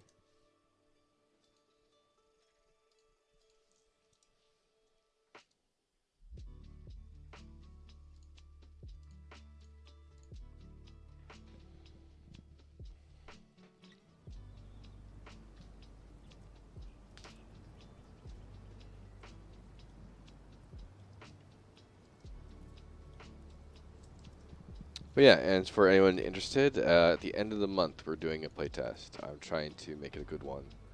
So I'm trying to give people a lot of heads up time. We're trying to stress test our servers, and so it's to be like a 3-day weekend playtest. And I'm also, on top of the aspect of stress testing of servers, I need to record content for a new trailer. I need people in the game to really have a good trailer. Beautiful. That's perfect. I like that a lot. And then it'll stop after 5. And so that way you're not being spammed with it. Too much, at least.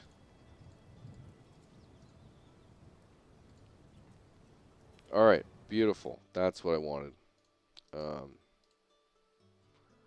And so I even did playtesters. That's what I wanted. Playtesters. If anyone feels like giving me an upvote on Reddit, I got my stuff going on there. Or I posted my stuff. It's gotten 500 views so far. So hopefully we get a good turnout. It's such a triple. It's like a triple threat, right? Like, get a new trailer out with lots of people running around, make it look like an actual MMO. Stress test the servers to see how much, how many players we can get in a server.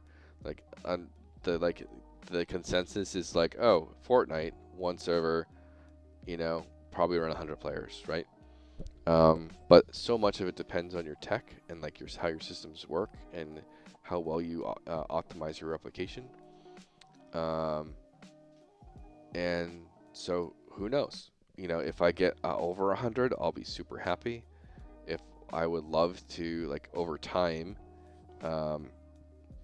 probably like through like vigorous optimization stuff. Well, I do need to put that in as a quick note.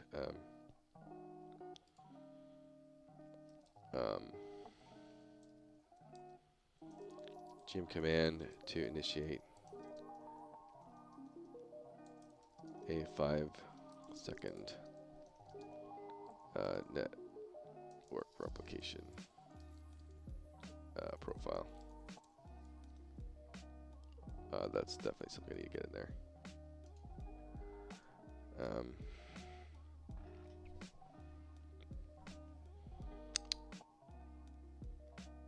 So yeah, so it's like a huge deal. Trailer, get that stuff done. Stress test to see how many people can fit in a server, and better understand our limits. Because we're indie MMO, we're just doing like one server, one zone is one server, and if we need to down the road to do layering, it's not something we would like, but it's something we might have to do.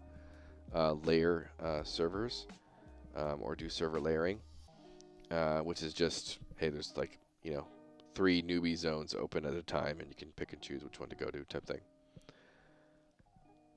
Setting net dormancy, a good thing when actors are not visible. So net dormancy, it's basically the actors not being treated as a replicated actor until a major change. And I use net dormancy on all our foliage, and so they're basically, I'm actually going to do an update on my foliage and stuff. But net dormancy, like, so the easiest example, Fortnite has like 50,000 replicated actors from like everything you can attack for resources, right? That would be a nightmare on the server because it has to look at every actor that needs to be replicated and then make those updates to every other player connected. And so, but when it's just like a tree sitting there, it's the only thing that it can do is, go down in like it's either there or it's not there. And so the benefit is, again, it's if you want replicated, if you want very New World styled foliage, where you're like can loot everything like we do, then yeah, you want to use net dormancy. You want things set to be dormant while they exist, and then when they get something changes to them, you like I think you do a flush or something like that. For us right now, it's just like they get destroyed, and the destroyed part gets replicated. I've had like, I'm a little bit like not familiar too much with it from a blueprint standpoint, because sometimes my previous tests with it didn't really work, but then I randomly got it to work with Tearyn finally. And so, but basically, when our foliage spawns, they're dormant, and when they get destroyed, that part updates. But it's actually helped a lot with performance, just not having them on net relevancy based replication, because that causes all the foliage to be destroyed outside of that net relevant range, and that was causing actually a lot of loading issues on the client and stuff. And I made that change specifically because when I was doing flyby camera stuff in game with spectating mode, it was like really making my stuff choppy as I would fly around, and then like you couldn't really see in the distance either. And so as I spectated around to try and get good videos and content, it was really kind of having poor quality on the videos. But getting all of our foliage to dormant, huge client side improvements, and I'm sure server side as well.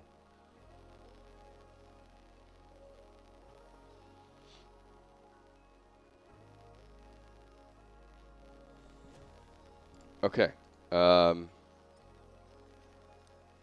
Okay, it's clicking this. I did do that. That's fine. It's good enough. All right, I do want to. I gotta swap these over to. Um,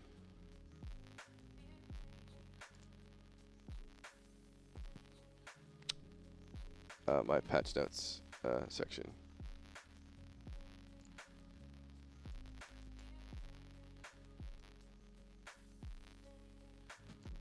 Okay, edit. Do I have a registry of chronicles thing? I do not. Okay.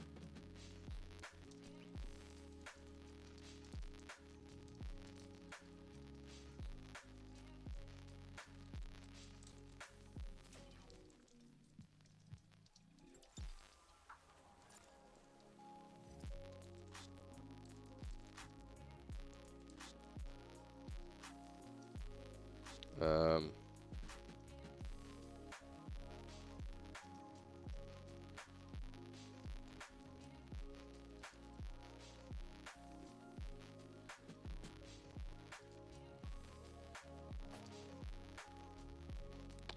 loading.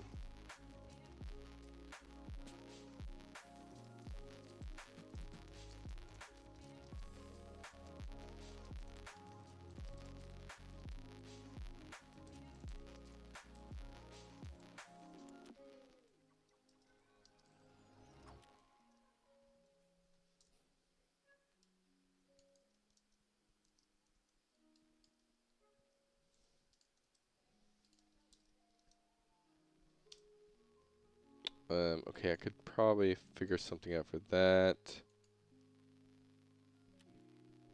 That's the same thing. Simple sounds for demon reward. Okay, that's the same thing.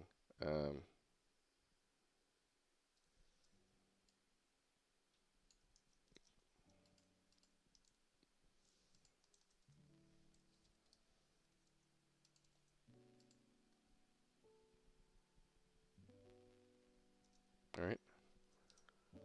And this will probably be like tomorrow stuff, I think.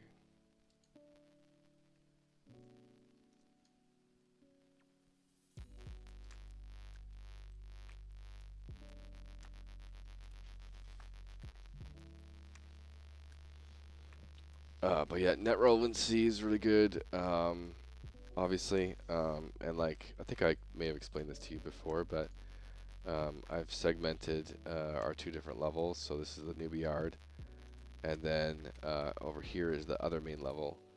And so because they're so far apart, it's both a rendering optimization and a network replication, like a net relevancy optimization, because the newbie players over here will not be replicated to everyone over there, and vice versa. And so those are kind of one of the new tricks I'm trying as an additional performance thing. There's so many like ways to split hairs on like server side performance and stuff. Yeah, there's a lot of things you can do to optimize AI and stuff. Like I actually think I have it on this one, I think. Is this spawn manager? I don't remember if I have it in this one. I think I did it on vertical third, but not this one. Yeah. So in vertical third, I did a spawn manager, and so you could have a group of spawners like this, and have a bigger spawner manage them all. And then if there's no players in that area, it basically takes all those AIs and puts them in like a stasis mode. And so they stop walking around, they stop thinking, they stop like going on tick and all those things. Because it's not just replication, and it's not just like replication and bandwidth you're worried about, it's your CPU performance, right? And any CPU performance you can save goes a really long way on stuff.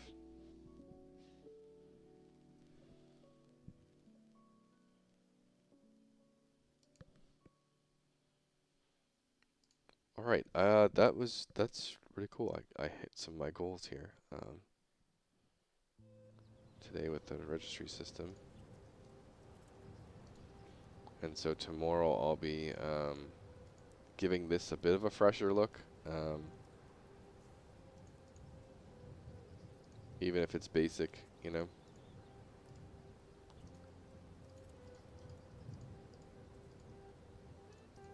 Because I want this to be like one of our flagship features. And for the playtest, I wanted to like have a little bit of polish to it. Just a few days ago, I created a manager. It compares all the monsters' distances to the players, find out what's closest, and sets the targets if needed on async thread. Manager compares all the monsters. Yeah.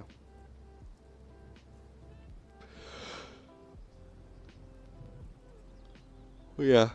Any type of thing turning, monster, AIs, reducing them, complexity and stuff, is obviously really good. I'm really looking forward to see how in the future, like, the whole mass system, and if that's actually works out in an MMO setting for AI.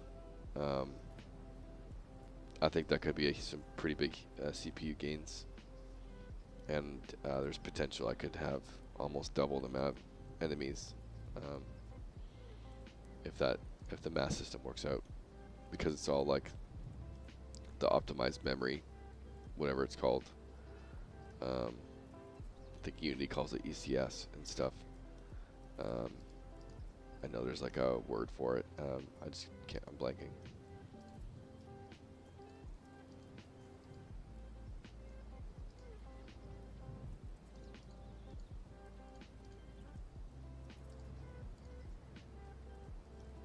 Yeah, I'm really looking forward to that part. I think I have a lot of assets that need to be corrected from a collision perspective.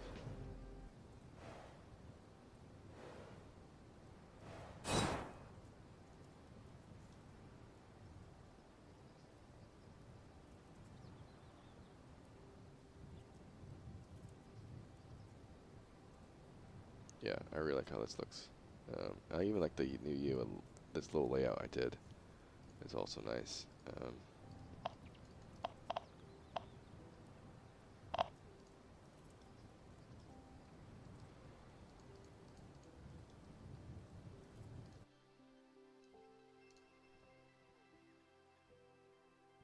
It was an epic battle right there. Oh my god.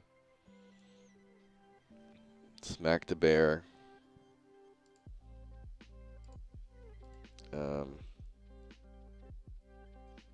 Let's go to some audio sounds. I hate my current sound packs and stuff, unfortunately.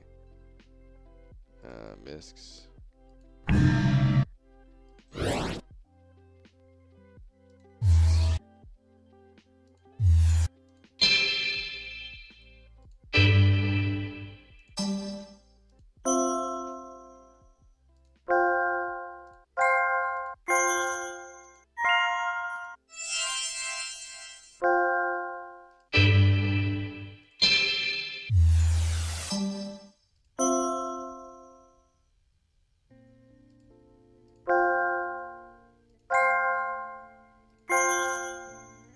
Alright, let's use this, sure.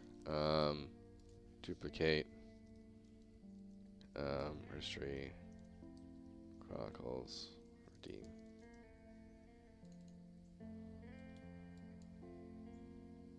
And we'll get this stuff here, SFX, and whatever, mixer.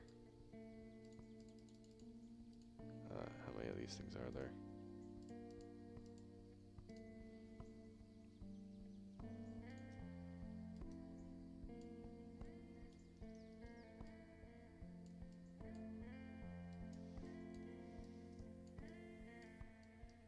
Oh, I don't want mixer, I want random.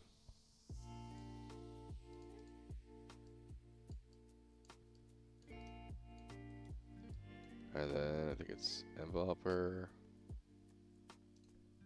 Is it mixer? No. Enveloper. Yeah. Nope.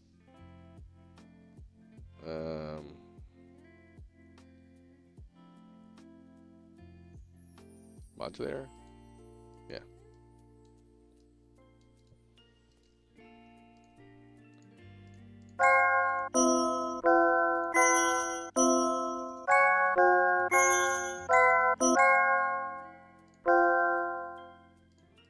I think I can't go, don't go under. Only higher.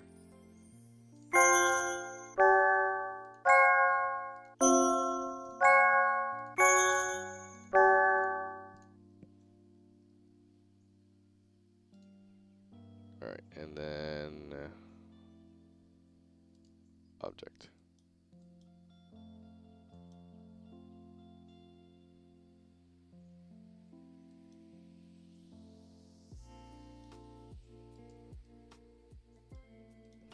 Play sounds 2D.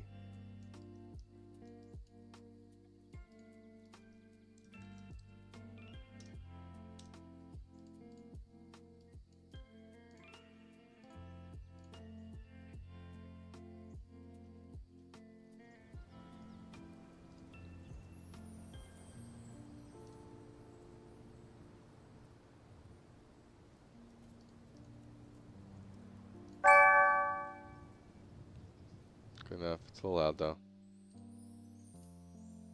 You might not be able to hear it, but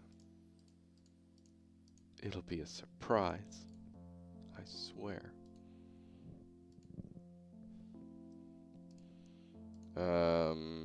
Yeah, volume, like .5.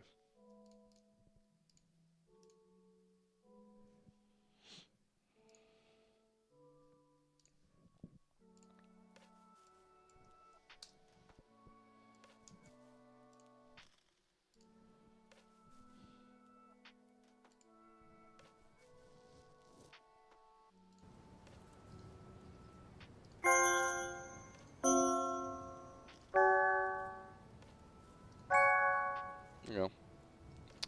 Get some sounds.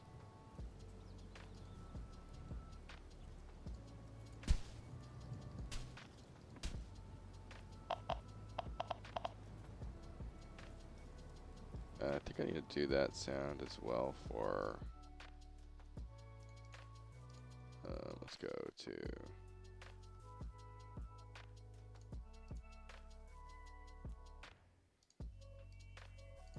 oh yeah, did I have it down here to do update world map?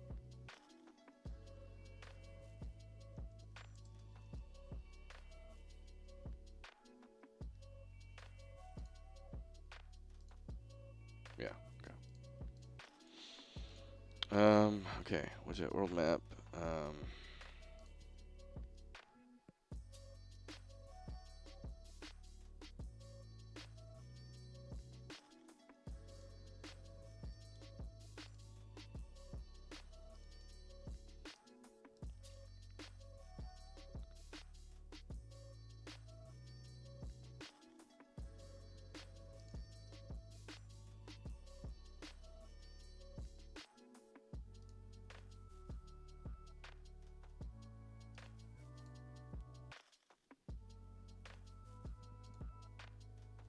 Where's the thing I need?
Probably need to make it a little bit softer. Or maybe only when clicked.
Okay.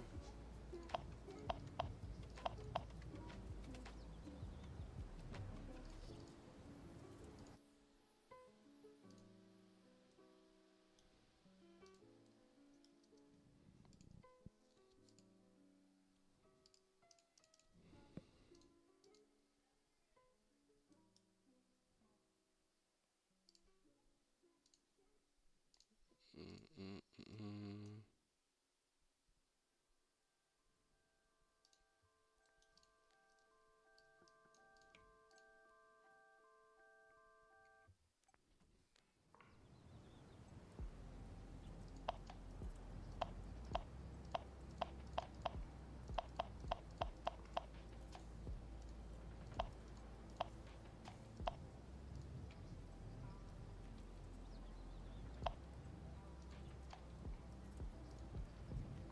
Okay.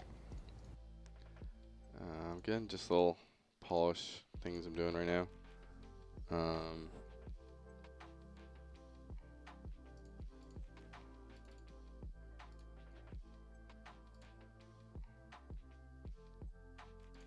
I think I'm almost done for the night though.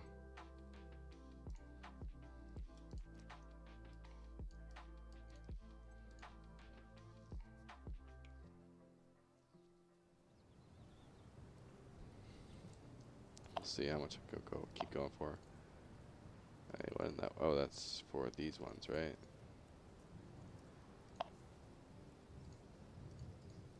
So what are those ones?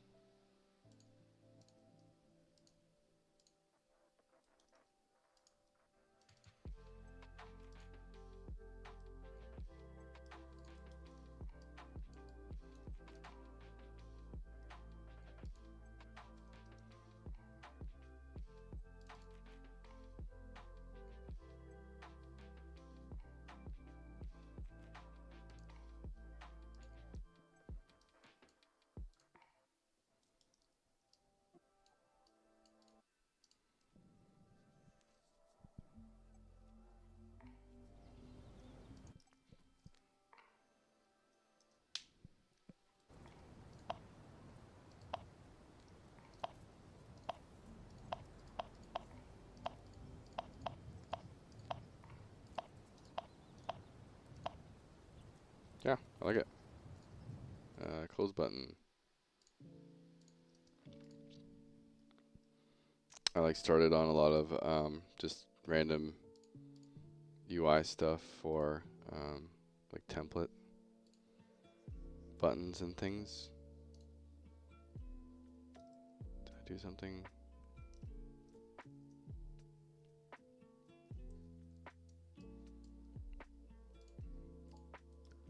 And so like a lot of these buttons can just, I can modify a lot of them, and or modify the template only, and then everything else gets updated.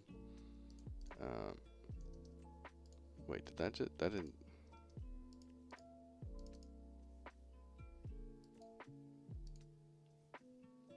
I hope that didn't like,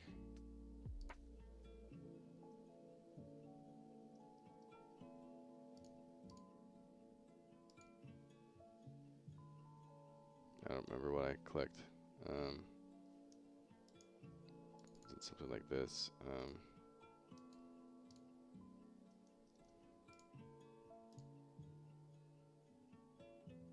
I might have clicked that on some.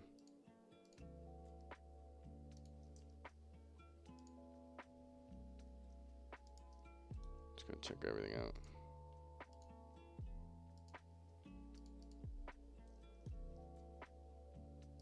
I don't think I modified much else there.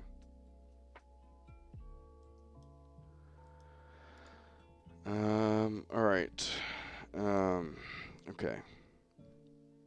I'm gonna do a quick button template. Let's see what I can do here. Go to Cinti.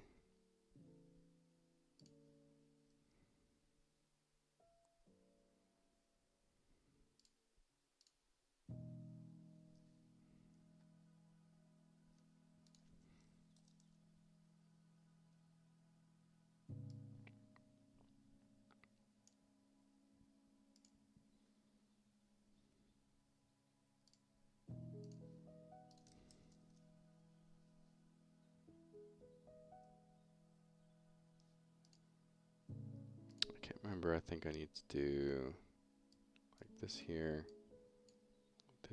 or no. I do the button. Do this. I think. Normal. Draw as image.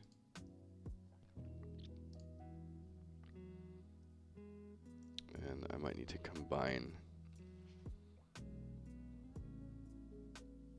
some things.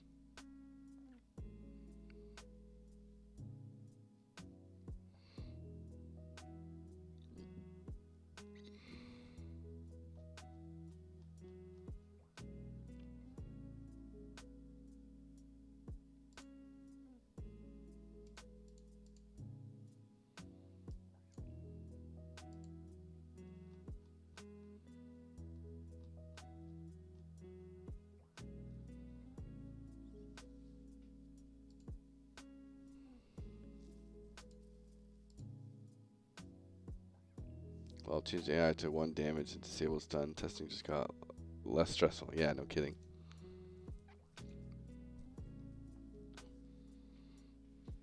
That's exactly why I get you ever testing something and just are stubborn. Yeah. For me, it's like once you start to get your hookups to like especially persistency, it's like you're working in a dev environment offline, but it still is like, you know, updating stuff in the cloud and loading things from the cloud. So as a result, you need to have like dev mode features in your engine, and that gets annoying to keep track of. It can cause problems. I wonder if just like something like that would look good.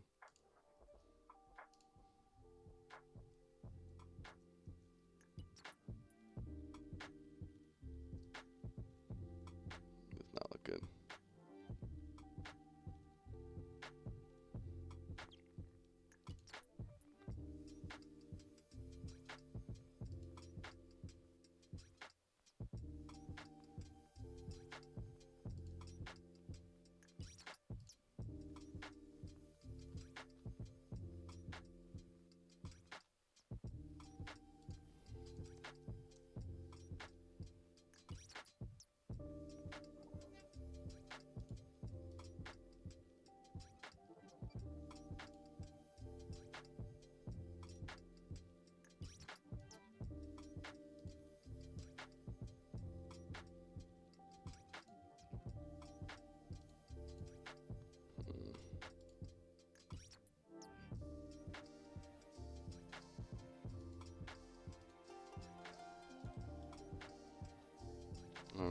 See what that looks like.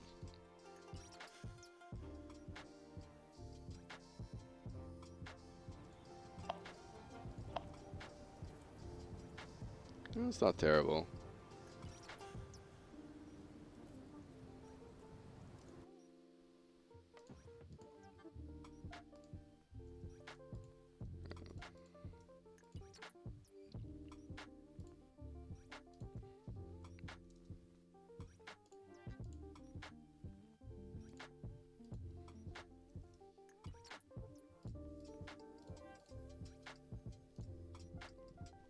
Hello, Umbra. How you doing?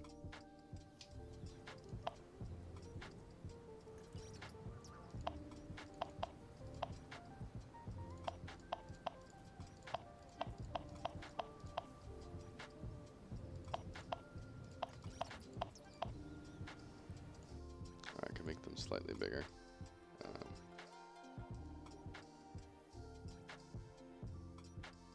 So do like 125.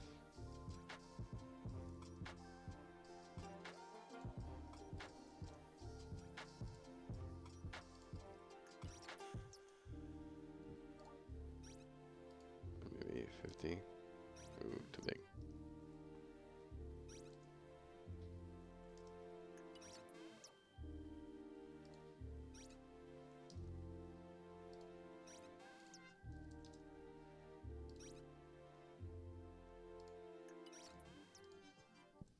I'm good. What about you? Sorry I was late. You don't have to be. You don't have to apologize for anything. I'm just doing my thing.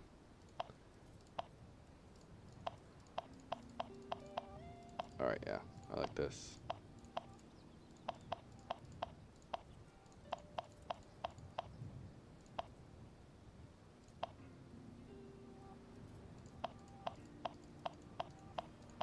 Yeah. I like that.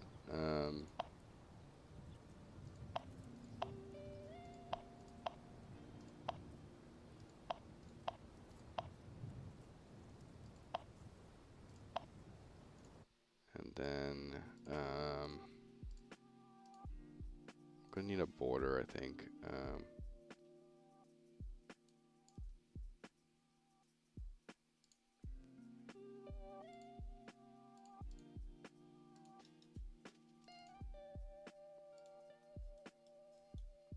So let's look at this guy. Where's the background?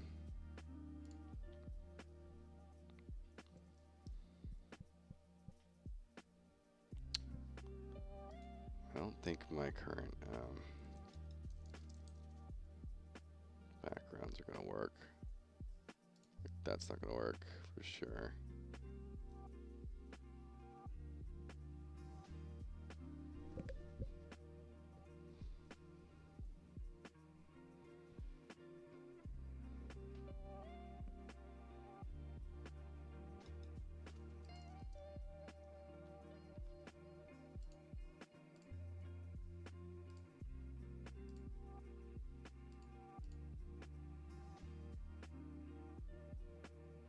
I don't think there's any backgrounds in these stuffs.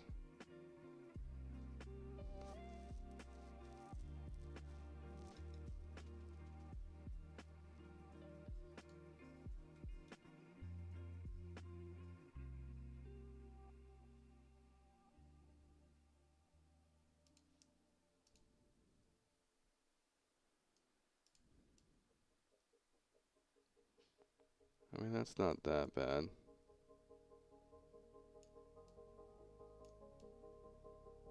It's something.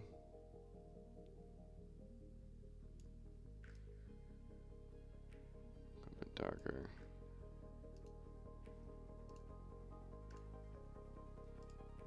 And we just need a decent border.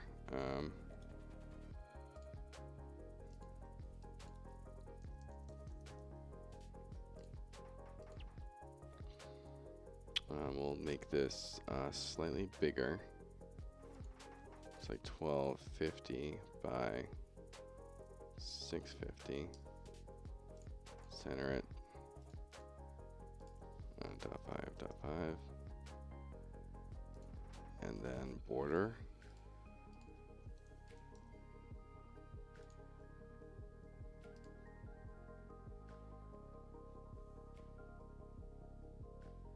I don't think these are going to work. Because they're not intended to be rectangle. Yeah, they're definitely not going to work.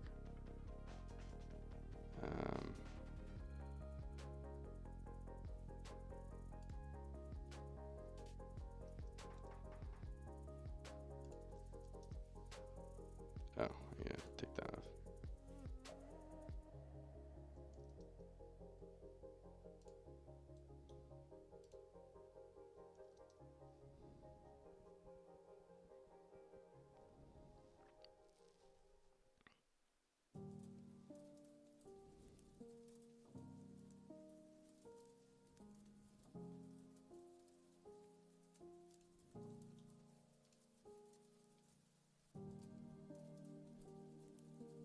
Alright, that's something.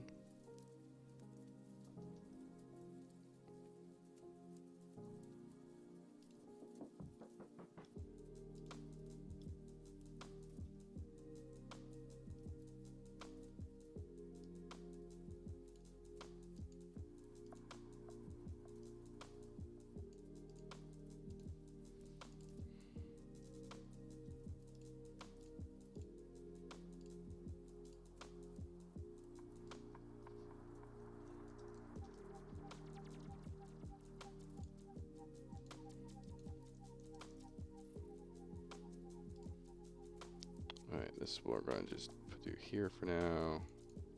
Boom, boom.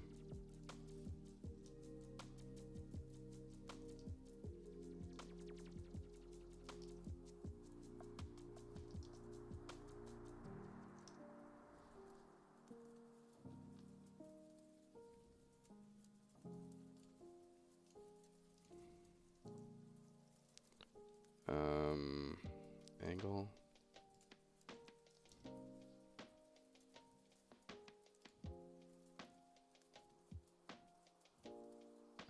That's not what I want.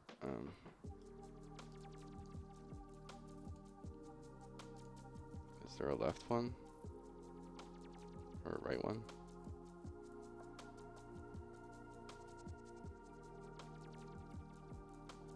I might have to edit that in Photoshop. Because I don't think I can do -X. Yeah, it doesn't work.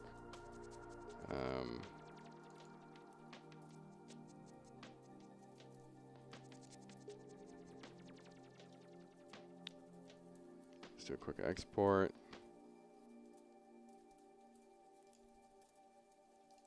Desktop, whatever. Get Photoshop up.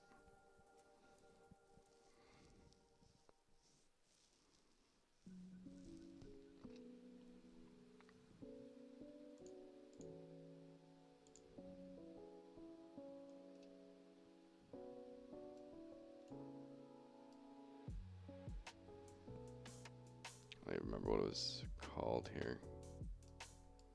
What would I call it? Tracery.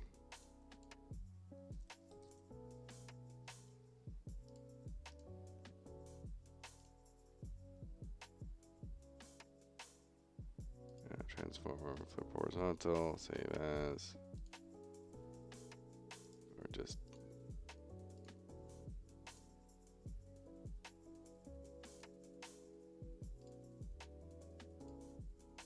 okay, so I did not want to do that.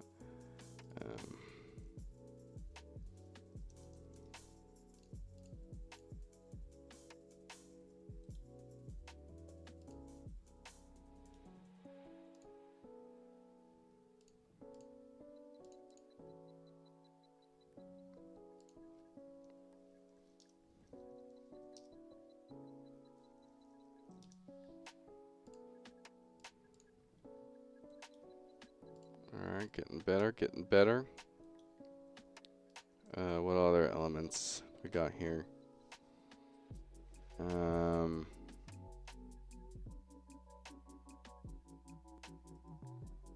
Ooh, Apollo. Thank you for the follow, Umbra. Thank you.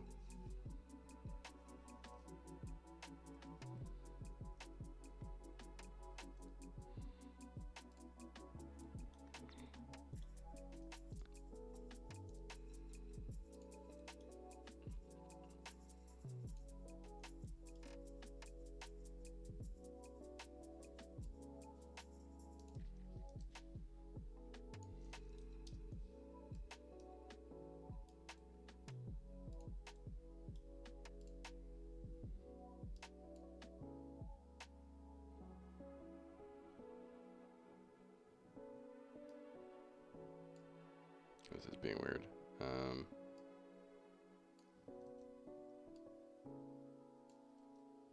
Oh, do I have? Well, weird.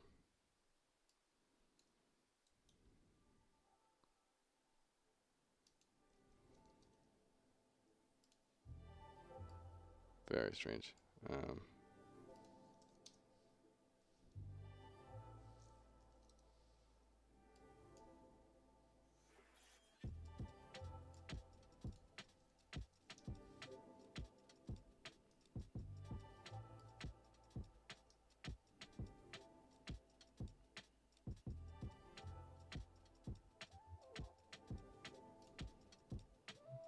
All right, these guys.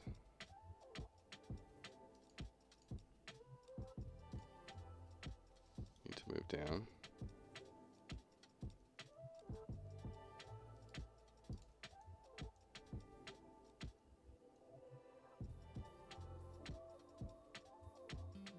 I think this is too thick. Ah, that's better.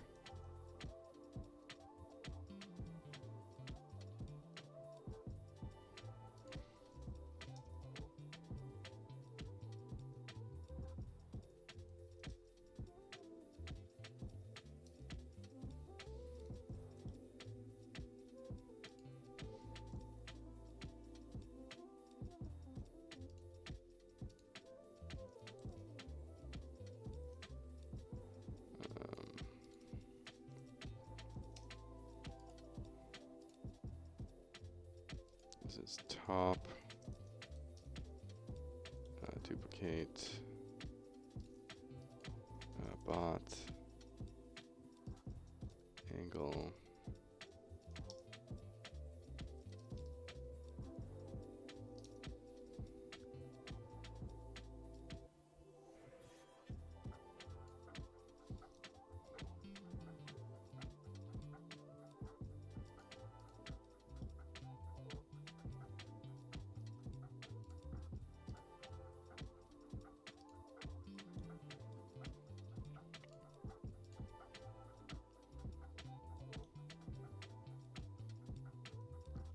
And what else we got?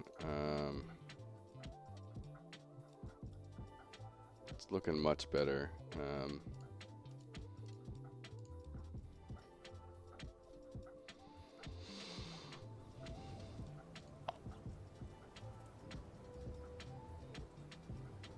I need to move it down now and a little bit in the root.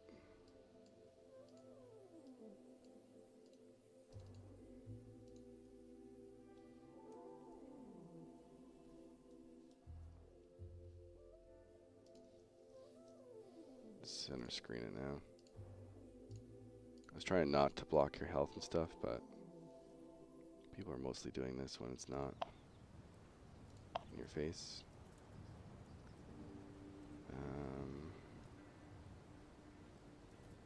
I think I'm going to bring these in more.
Alright, I think I'm done. I have my other kiddo about to tag me away.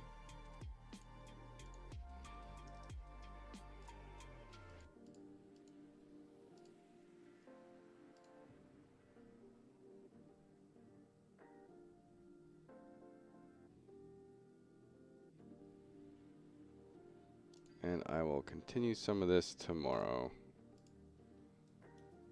One last look.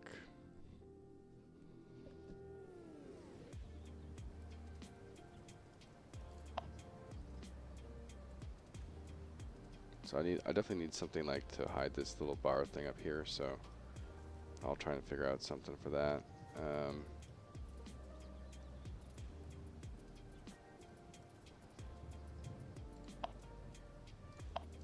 Oh. Okay. So back here, this is supposed to be like .3. And then it doesn't even matter what this is.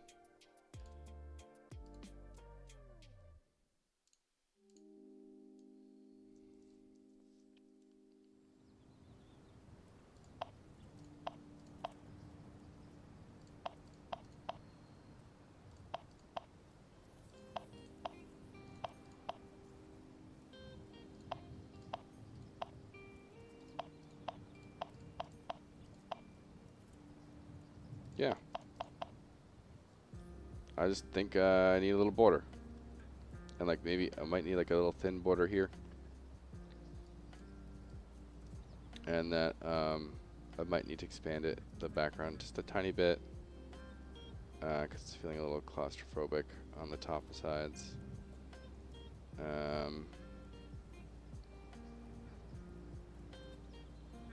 I might make like a little title bar here that showcases the registry instead. And then just a bottom flat thing. And this just feels just that little bit more. I don't need to go much more than this. It just looks less, the polish, there's a bit more polish here.